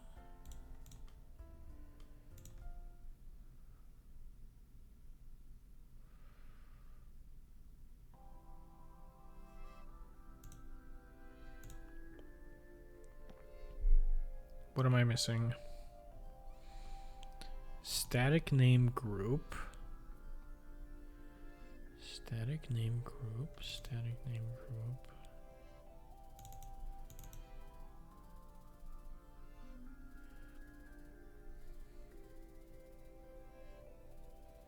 Like so the swappable is using enough room.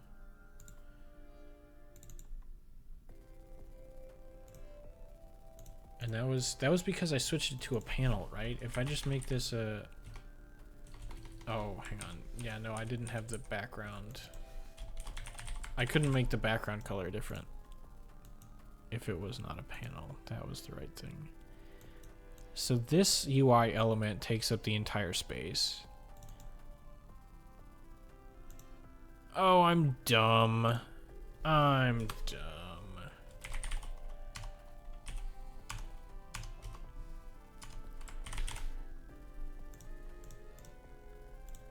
I actually have to add the UI elements to the UI. Okay, there you go. And now these super long names are still here. Okay, we'll get rid of those in just a second. But okay, that's about what I was wanting to happen. It looks a little bit funky. So let's fix that. Okay, that can go back to the way it was. Where did I put the red? Here, I put the red. So we can get rid of all of that stuff. Cool. cool. Now let's go into command menager. I'm just gonna yeet these two commands. There we go. So now we just have test, second, third, and fourth. Let's see what that looks like. If I can help with something, I'll do it gladly. Well, that was a huge help. That definitely helped a lot. Okay, so this is approximately what I want it to look like. Obviously, instead of having the word edit, I want to have like a little pencil icon, but I can make the pencil icon later. So it doesn't do anything when I click, but if I resolve this Toto and I say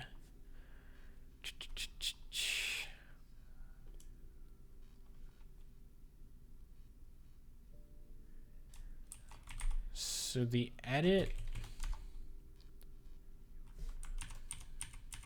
I'm actually gonna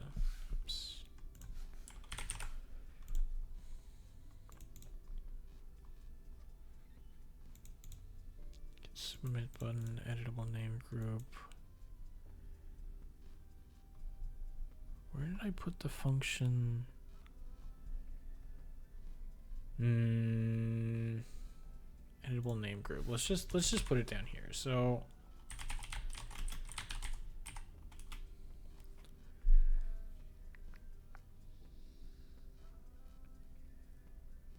I want, it's gonna be void like on name edit button clicked, or like I probably don't need the on. I can just say name button edit. I'll keep the on.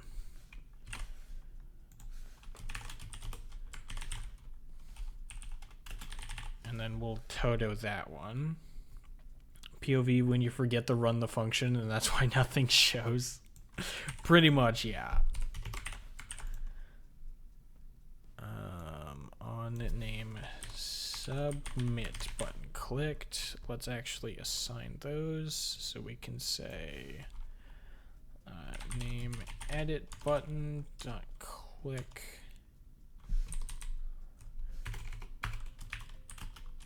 We don't need either of those guys.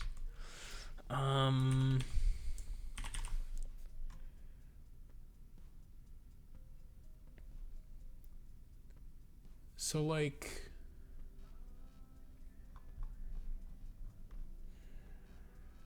this can't just be a function, it has to return a function and it has to take in the swappable.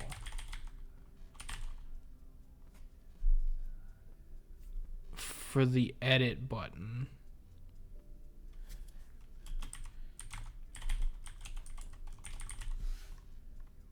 What did I call it? Swappable name?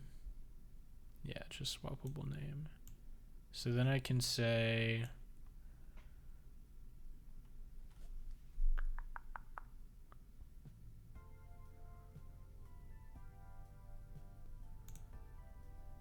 maybe I should just make these public, huh?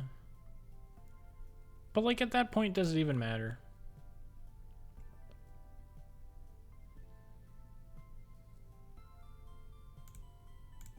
Now I'm kind of curious. What happens if I make this a control, if I can spell it correctly? So children is not a thing, I guess. There's no child. Is it content? No. Okay, so it does have to be like a panel. Which is interesting.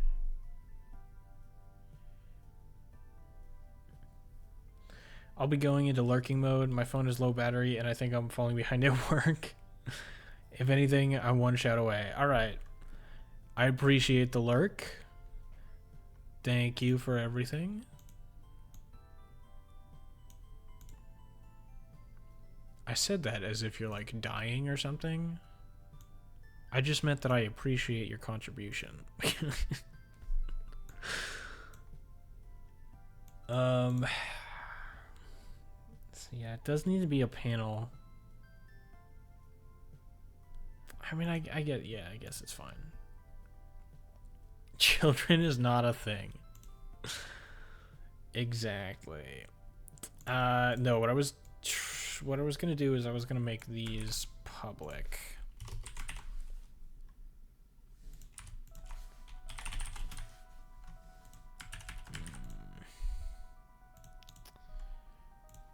Yeah, I don't know, it's weird. It's weird. I'll do it for now and I can clean it up later.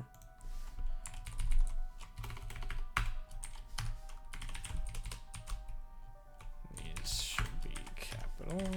Okay.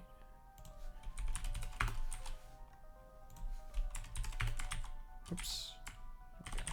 Okay. Okay, and that way what I can do is I can say swappable dot control 2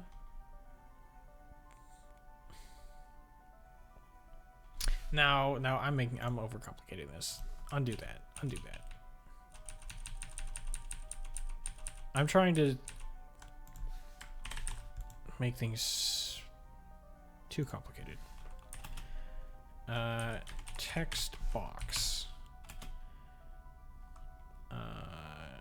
Name text box. Okay. I started bleeding from my nose.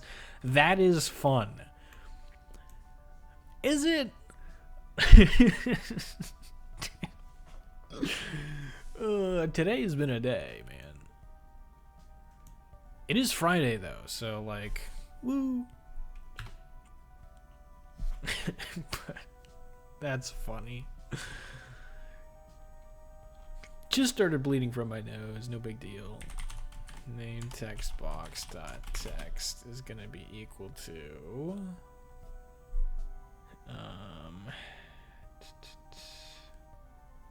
no, I don't need to do that. I don't. What am I? What?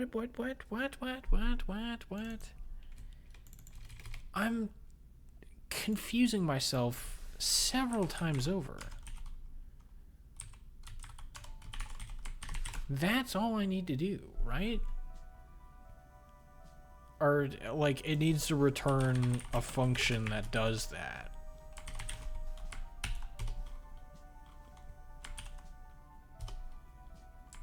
Right, okay, so...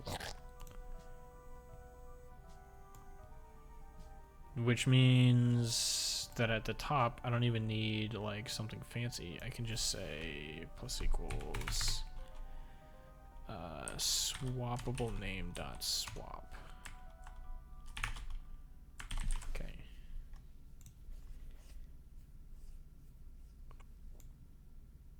I'm massively overcomplicating this thing.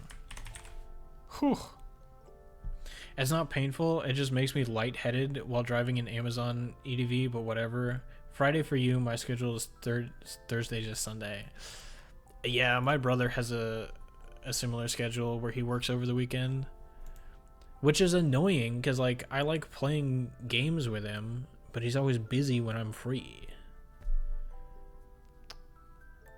I mean, like, you know, respect to the people who don't have the same work schedule so that, you know, things can still operate during the weekend. But also, like, I want to hang out with you people. Did society ever consider that? Maybe it's unfair to people like me, you know? Okay. Let's see if that actually works. So in theory, if I click this button, both the edit button and this text should be swapped out for different things. Okay. So the submit button doesn't do anything yet. But that is exactly what should have happened. I can do it with all of these now. Okay. Fantastic. Haha. Progress. Okay, so now what should the submit button do? It should do a number of things.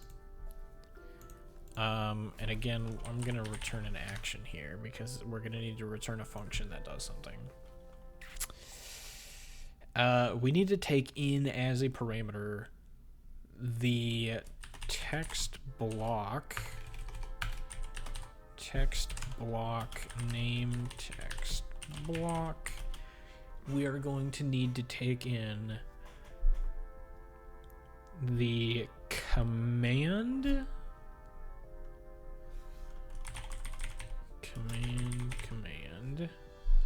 so that we can update that.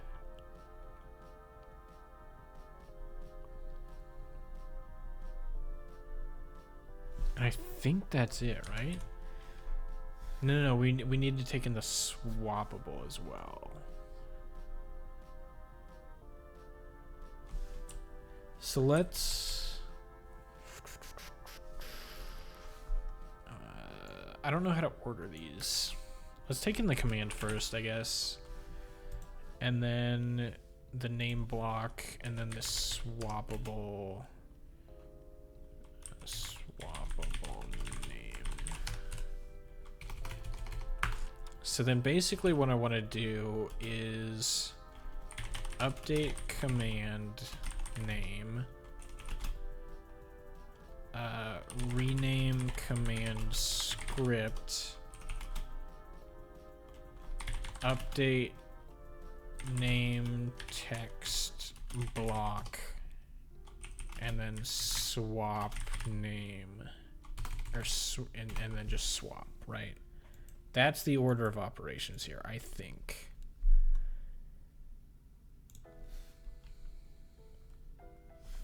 So this, I mean, the swap part is easy. We can just say swappable name dot swap.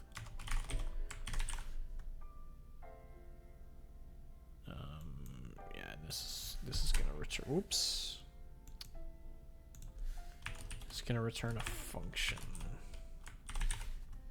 that does this.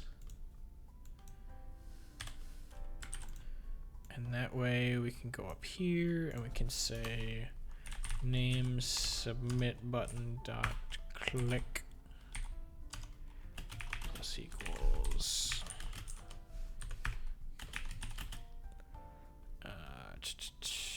on button on name submit button clicked.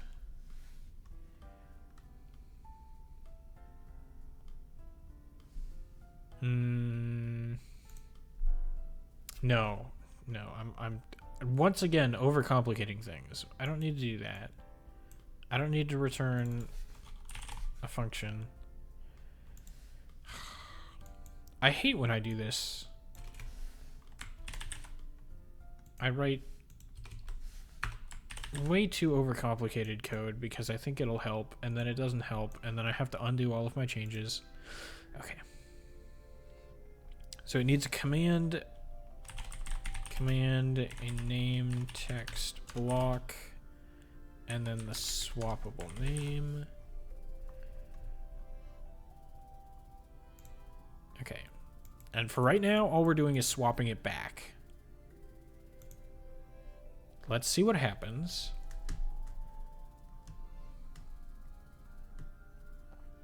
Okay, so we hit the edit button, it swaps. We hit the submit button, it swaps back. Okay. Finastic.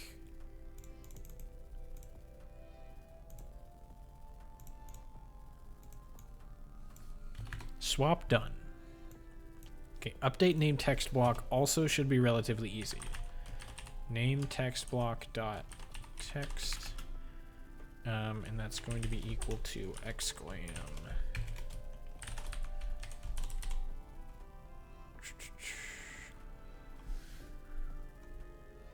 Oh, I actually do need like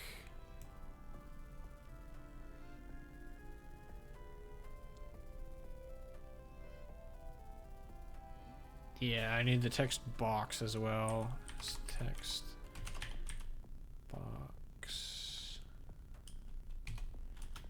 name text box, and this is getting a little bit crowded, so I might split up the parameters here. Okay, so it takes in 4 things.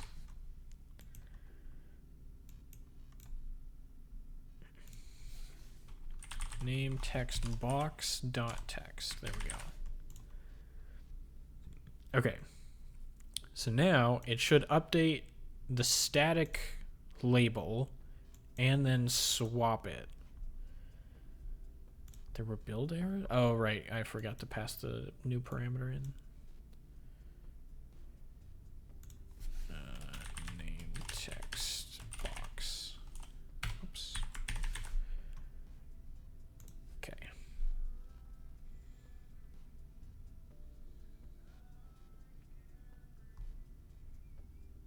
So I hit the edit button. So now if I change this to something, and then I click the submit button, the name gets changed. Okay, so the name of the command doesn't get changed, but visually it gets changed. And then if I hit edit again, I can change it back to test. Sweet. Okay.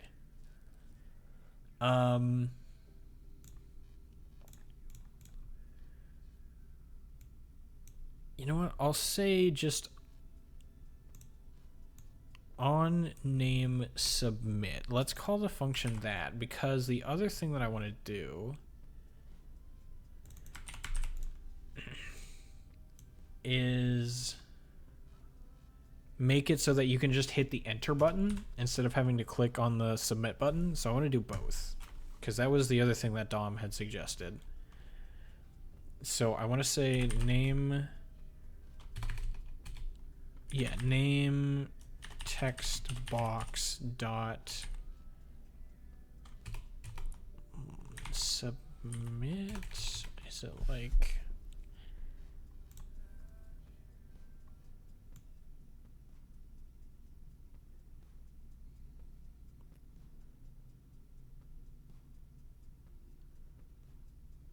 bunch of pointer stuff, size changed, tapped? Oh, okay, for like mobile users. Text changing occurs synchronously when text starts to change, but before it's rendered. Occurs asynchronously after the text changes and the new text is rendered. Is there not like an on submit? Am I blind?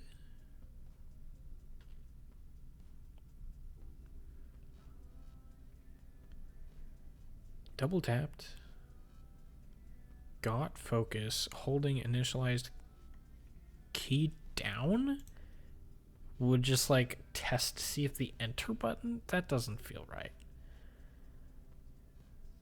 I mean, lost focus? That also doesn't feel right.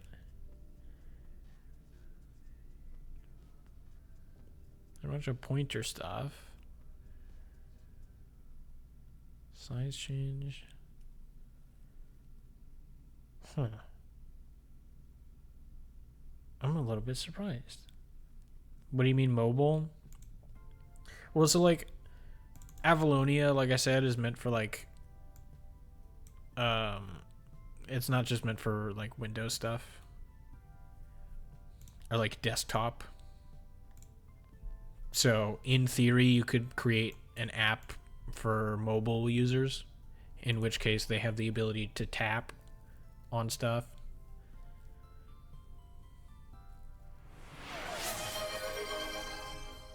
Thank you, Glitch, for the hydrate.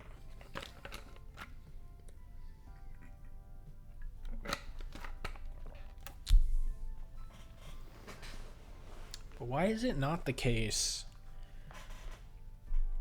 that there's something for just like submitting text?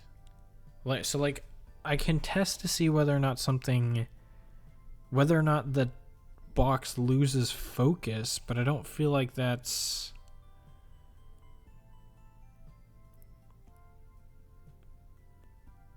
I don't know. Should I consider losing focus to be the same as hitting the submit button?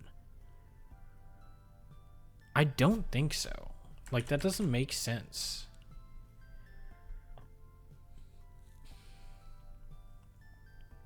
Right? Because even if you hit the enter button, it doesn't lose focus, right? Like, if I have my cursor in here, yeah, I can hit the enter button and it doesn't lose focus.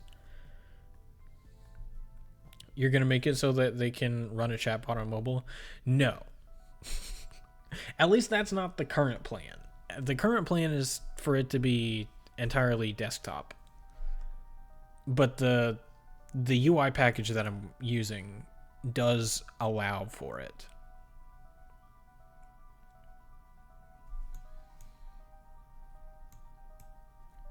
That way it's like autosave. Yeah, I just... Like, it's not bad. Because what it's going to do behind the scenes is it's going to have to rename the script file. I can get rid of these guys also. Yes. So it's going to have to rename the script file. Renaming the script file is going to cause it to be reloaded. And so, like, there is relatively expensive stuff happening. But, like, it shouldn't be that big of a deal. I just don't feel like it's... I feel like there should be some way of testing to see whether or not I actually hit the enter button. But, like, if I just say name text box dot, what was it? Key down?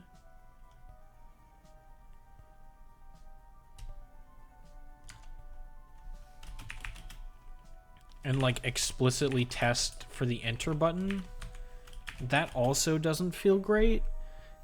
Because, I don't know, they could have some weird keyboard where, like, the key codes aren't the same or something. And then I have to create all kinds of shenanigans for that. So, like, this, none of this really feels great. I'm going to try Googling it, see...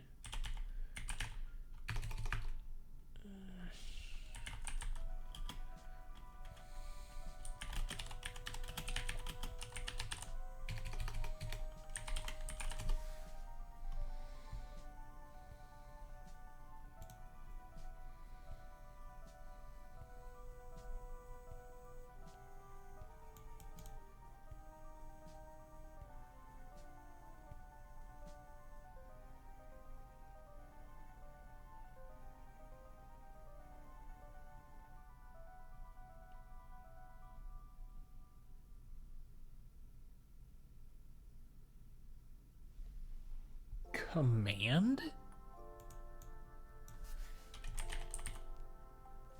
What just happened? Don't do that. No, that's not a thing. Why is this telling me that it's a thing?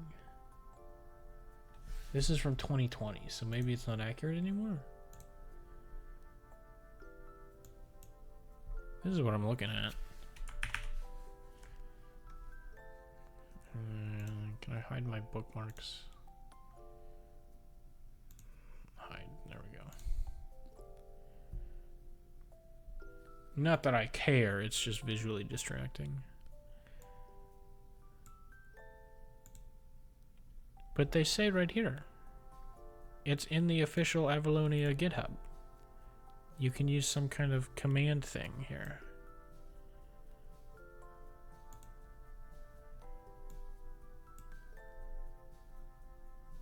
Command.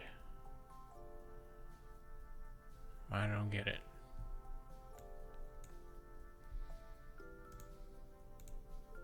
Let me try a different search result.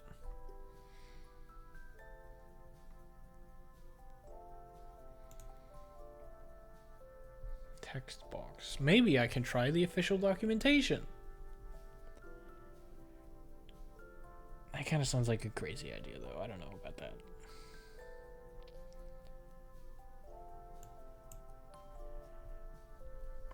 Text input event handling.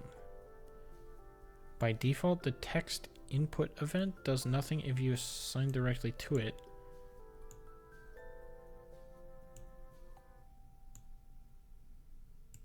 Huh? Routed events.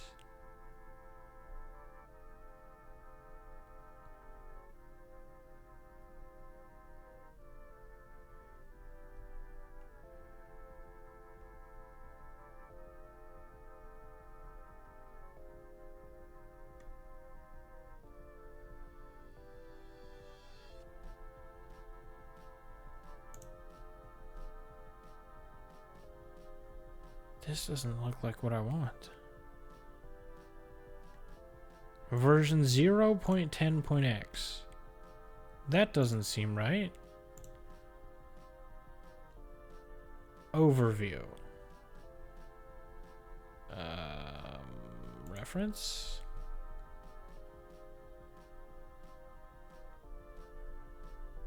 Is this even right? What is this URL? This does not look like the right URL.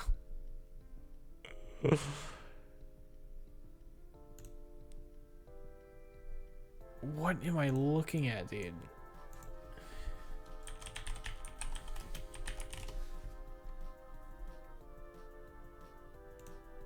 docs.avaloniaui.net. Surely.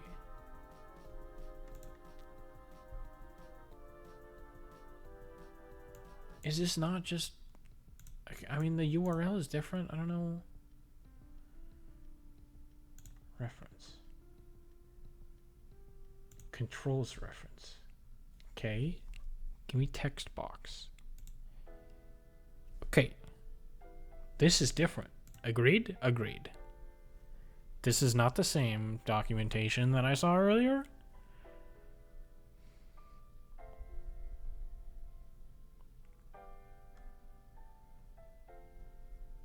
This is it?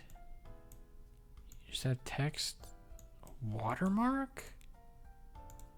Oh, okay. Accepts return. It makes the input multi-line. No, don't want that. Don't want text wrapping either. There's nothing to detect whether or not you're like submitting the input?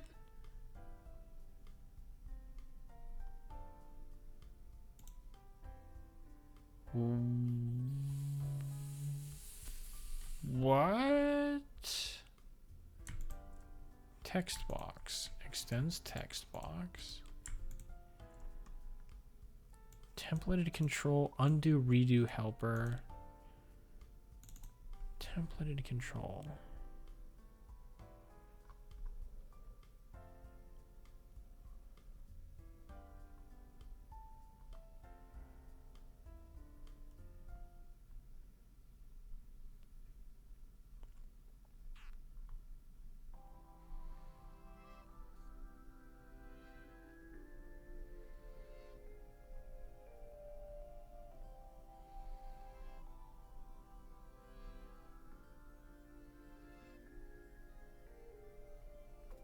Interesting.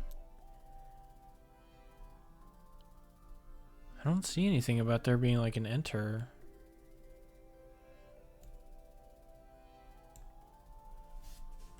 What is this templated control thing?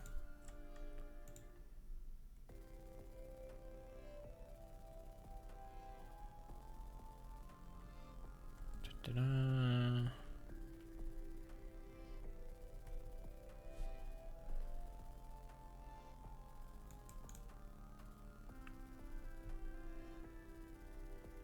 Template applied.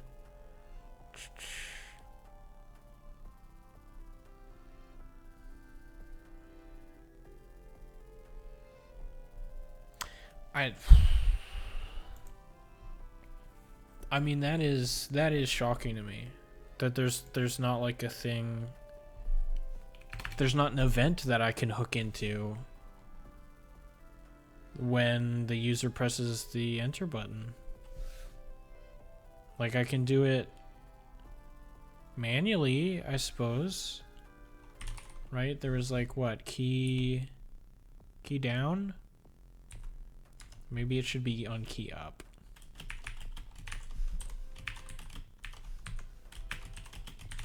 But like,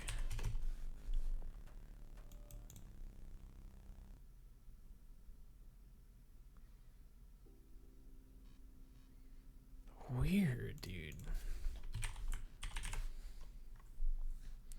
Usually input boxes don't have a submit event. In web, you have to put the input into a form tag so it can do so.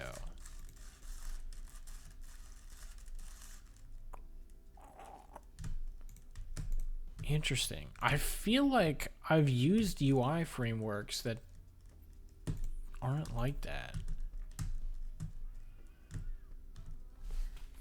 What do I have access to here? Route handled, key device type root event. Key device type, key symbol, physical key,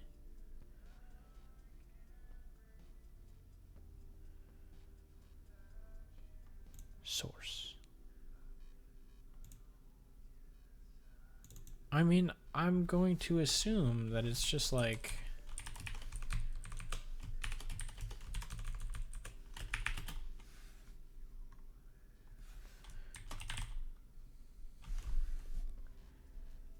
tab line feed, return, enter, like which return and enter and line feed are all different buttons. Hangul mode? Oh, are these for like different language? Okay, yeah.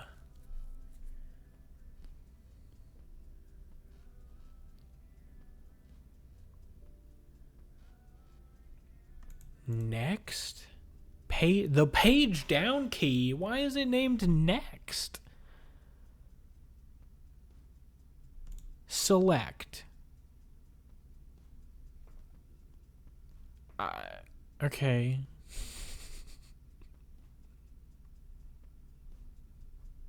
And then, yeah, all that stuff.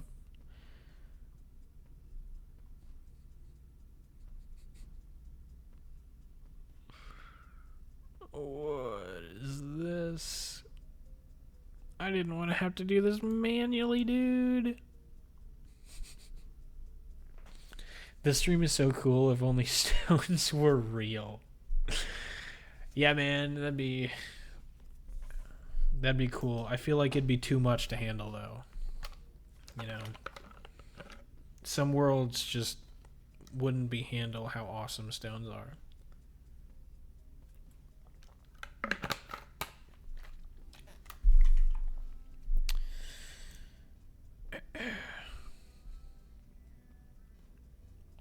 That's why I named myself that. I thought it would be super cool.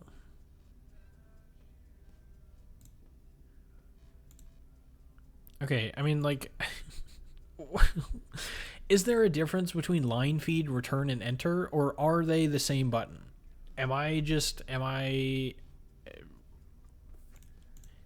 losing my mind here? The line feed key.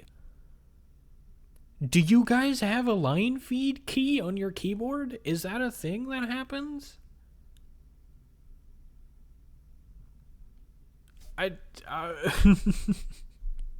mean, I guess I just use like return and or enter. I don't know what line feed is, dude. Let's use inputs here. Or just input, I guess. That way I can get rid of this stuff.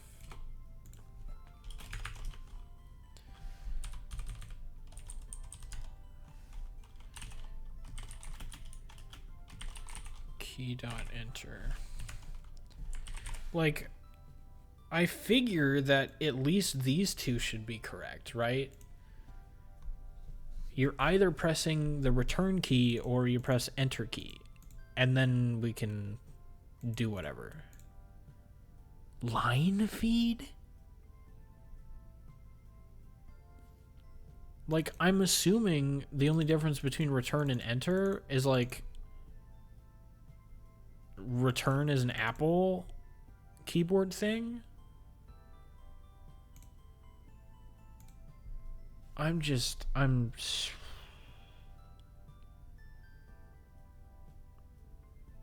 What do these mean, dude? What do they mean?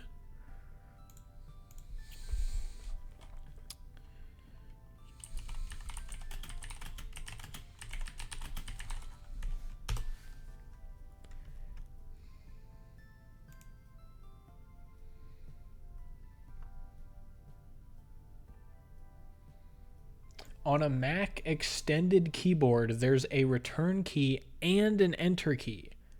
On most PC keyboards, there are 2 enter keys, but some say return instead.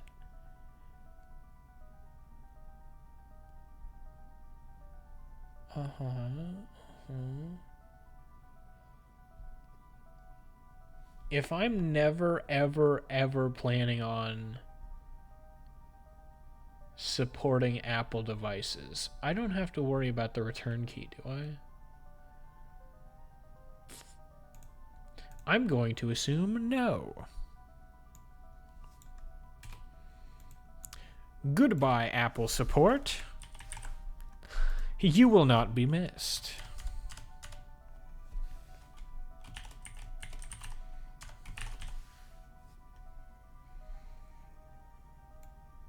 Alright, then I can just do the exact same thing here. There we go. Let's see if that works. Return is an Apple. Yes, the classic. Okay. If I change this to whatever and then hit the enter button. Okay. Cool. Yeah. It's whatever. I expected it to work. It's all right.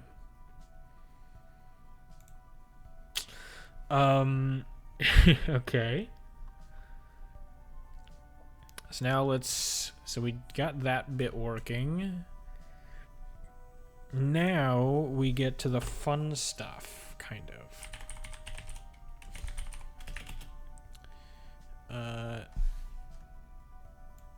We can just grab this guy. Like that. Why? It's always going to have text. Compiler. Stop it. Stop it. Get some help. Okay, so now we have to rename the command, which means we have to do some file shenanigans.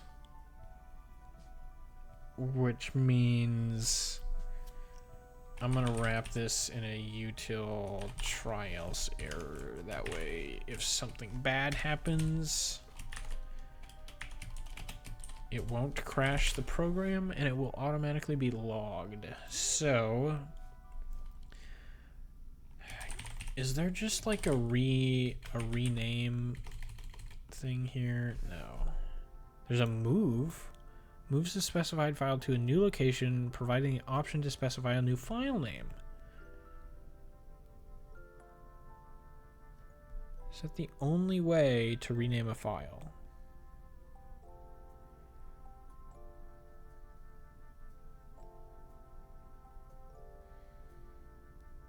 It's just you move it to exactly the same location, but with a new file name?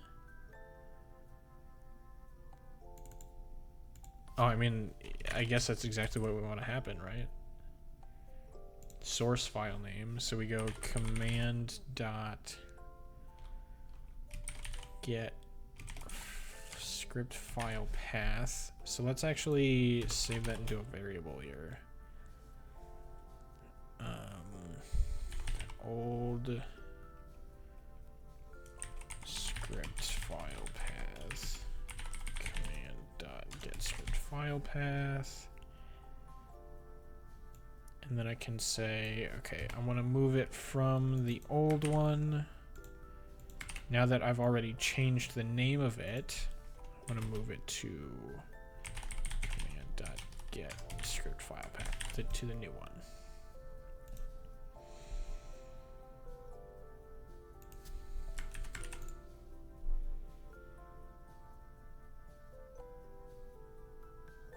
I think that's right.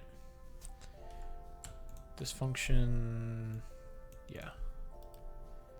That does exactly what I was expecting. Okay.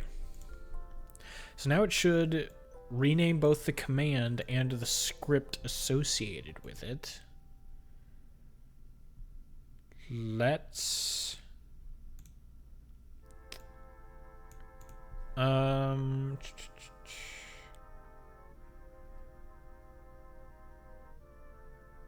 trying to decide if I should do this in a new thread.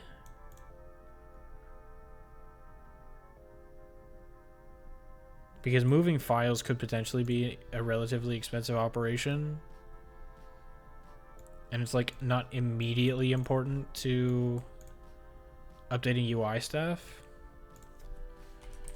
So let's fire it. And then I'm just gonna say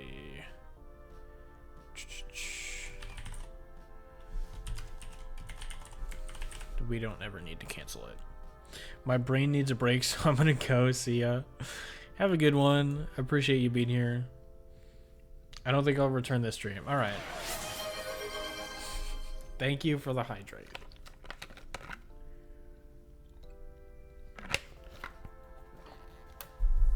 Have a good one.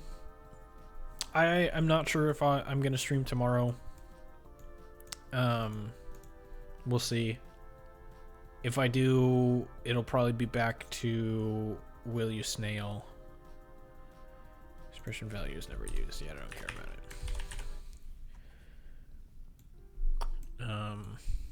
But yeah. Otherwise, have a good weekend. Okay. Let's see if this works.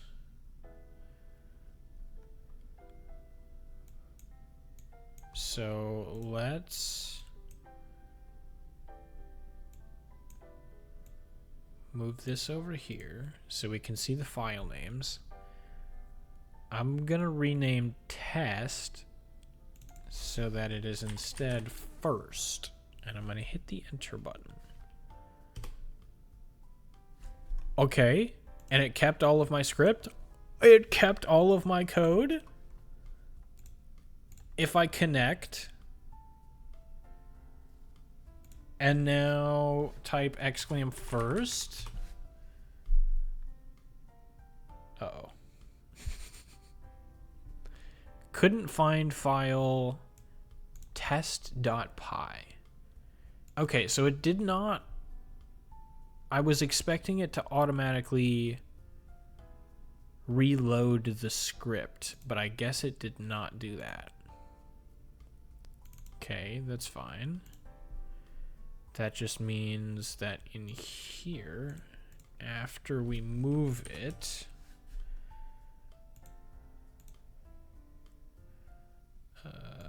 where's the thing?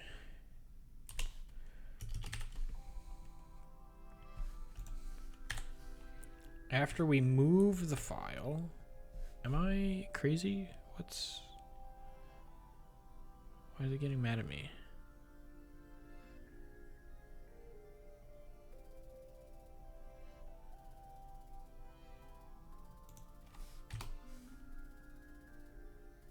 Huh?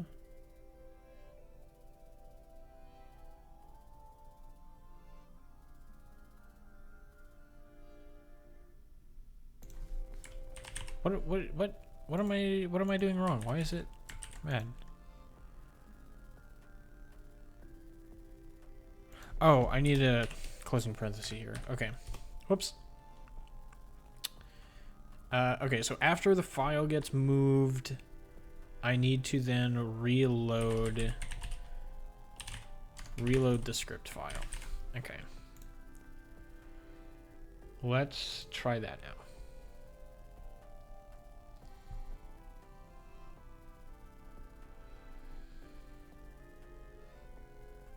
Okay, so what did it do here? So it stayed first. Let's edit this to make it test instead. It renamed the file. So now it's test.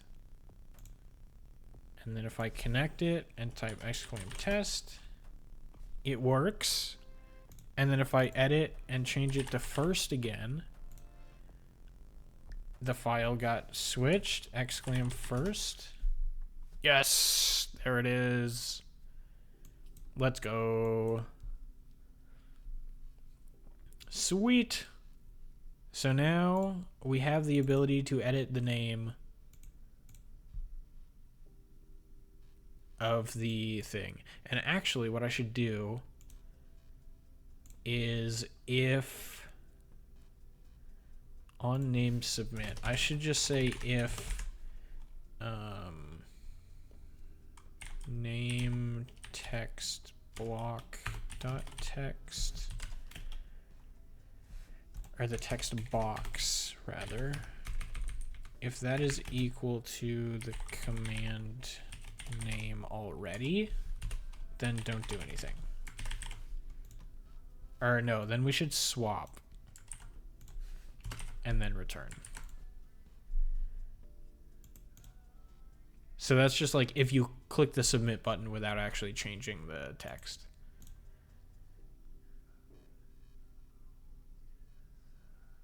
That way it doesn't have to, you know, try and rename the file and do all this stuff.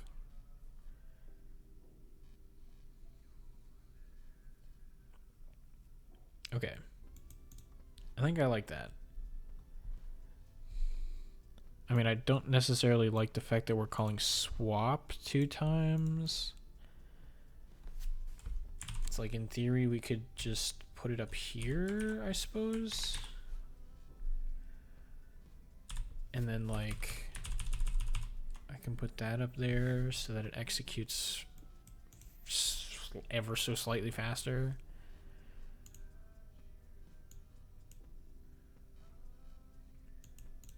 Okay.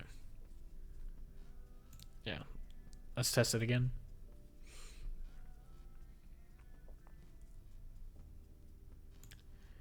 Connect. So if I do !first, that works. If I edit and I don't make any change, it should have, yeah, it should just be the same, which it is. If I edit, make it test, !test, there we go. Okay. No errors or anything. Looks like everything is printing perfectly fine. Okay, cool.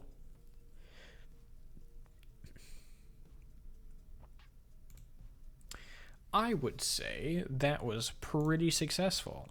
Little bit confusing, to be honest, with the whole swappable thing, but I kind of like it. I do obviously want to change the buttons so that they're not the word save and the word submit, or the word edit and the word submit. The other thing that I want to change is I need to put limits on what you can actually are allowed to name it. So like it has to have at least 1 character, and I don't know what I want the max to be. I think I set it to like 15. And then obviously I need to make sure that it's only alphabetic characters. So like no numbers or anything.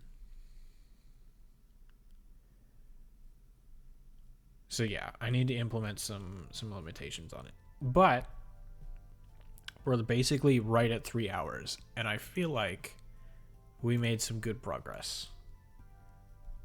So, I think I'm going to call it there.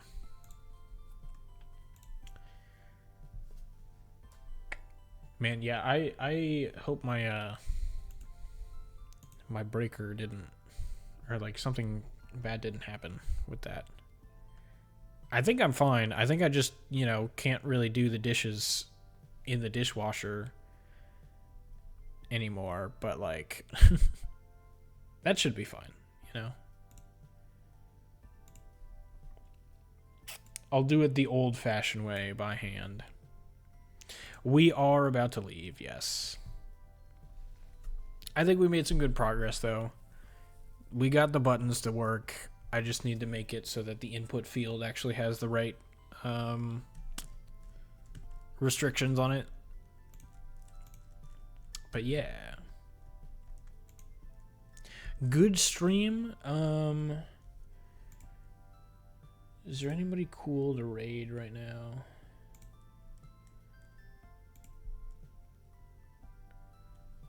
I don't know that I'm gonna raid anybody, but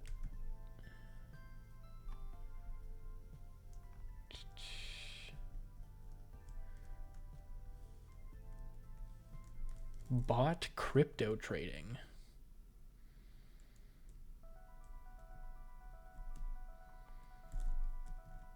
Game dev and chill. Some of these aren't bad. I don't think I'm gonna do a raid today though. Any progress is good progress. You've got a point. All right. Anyway, thank you so much for watching. I appreciate you. Have a good one. Have a good weekend. If I don't see you another time this weekend, goodbye.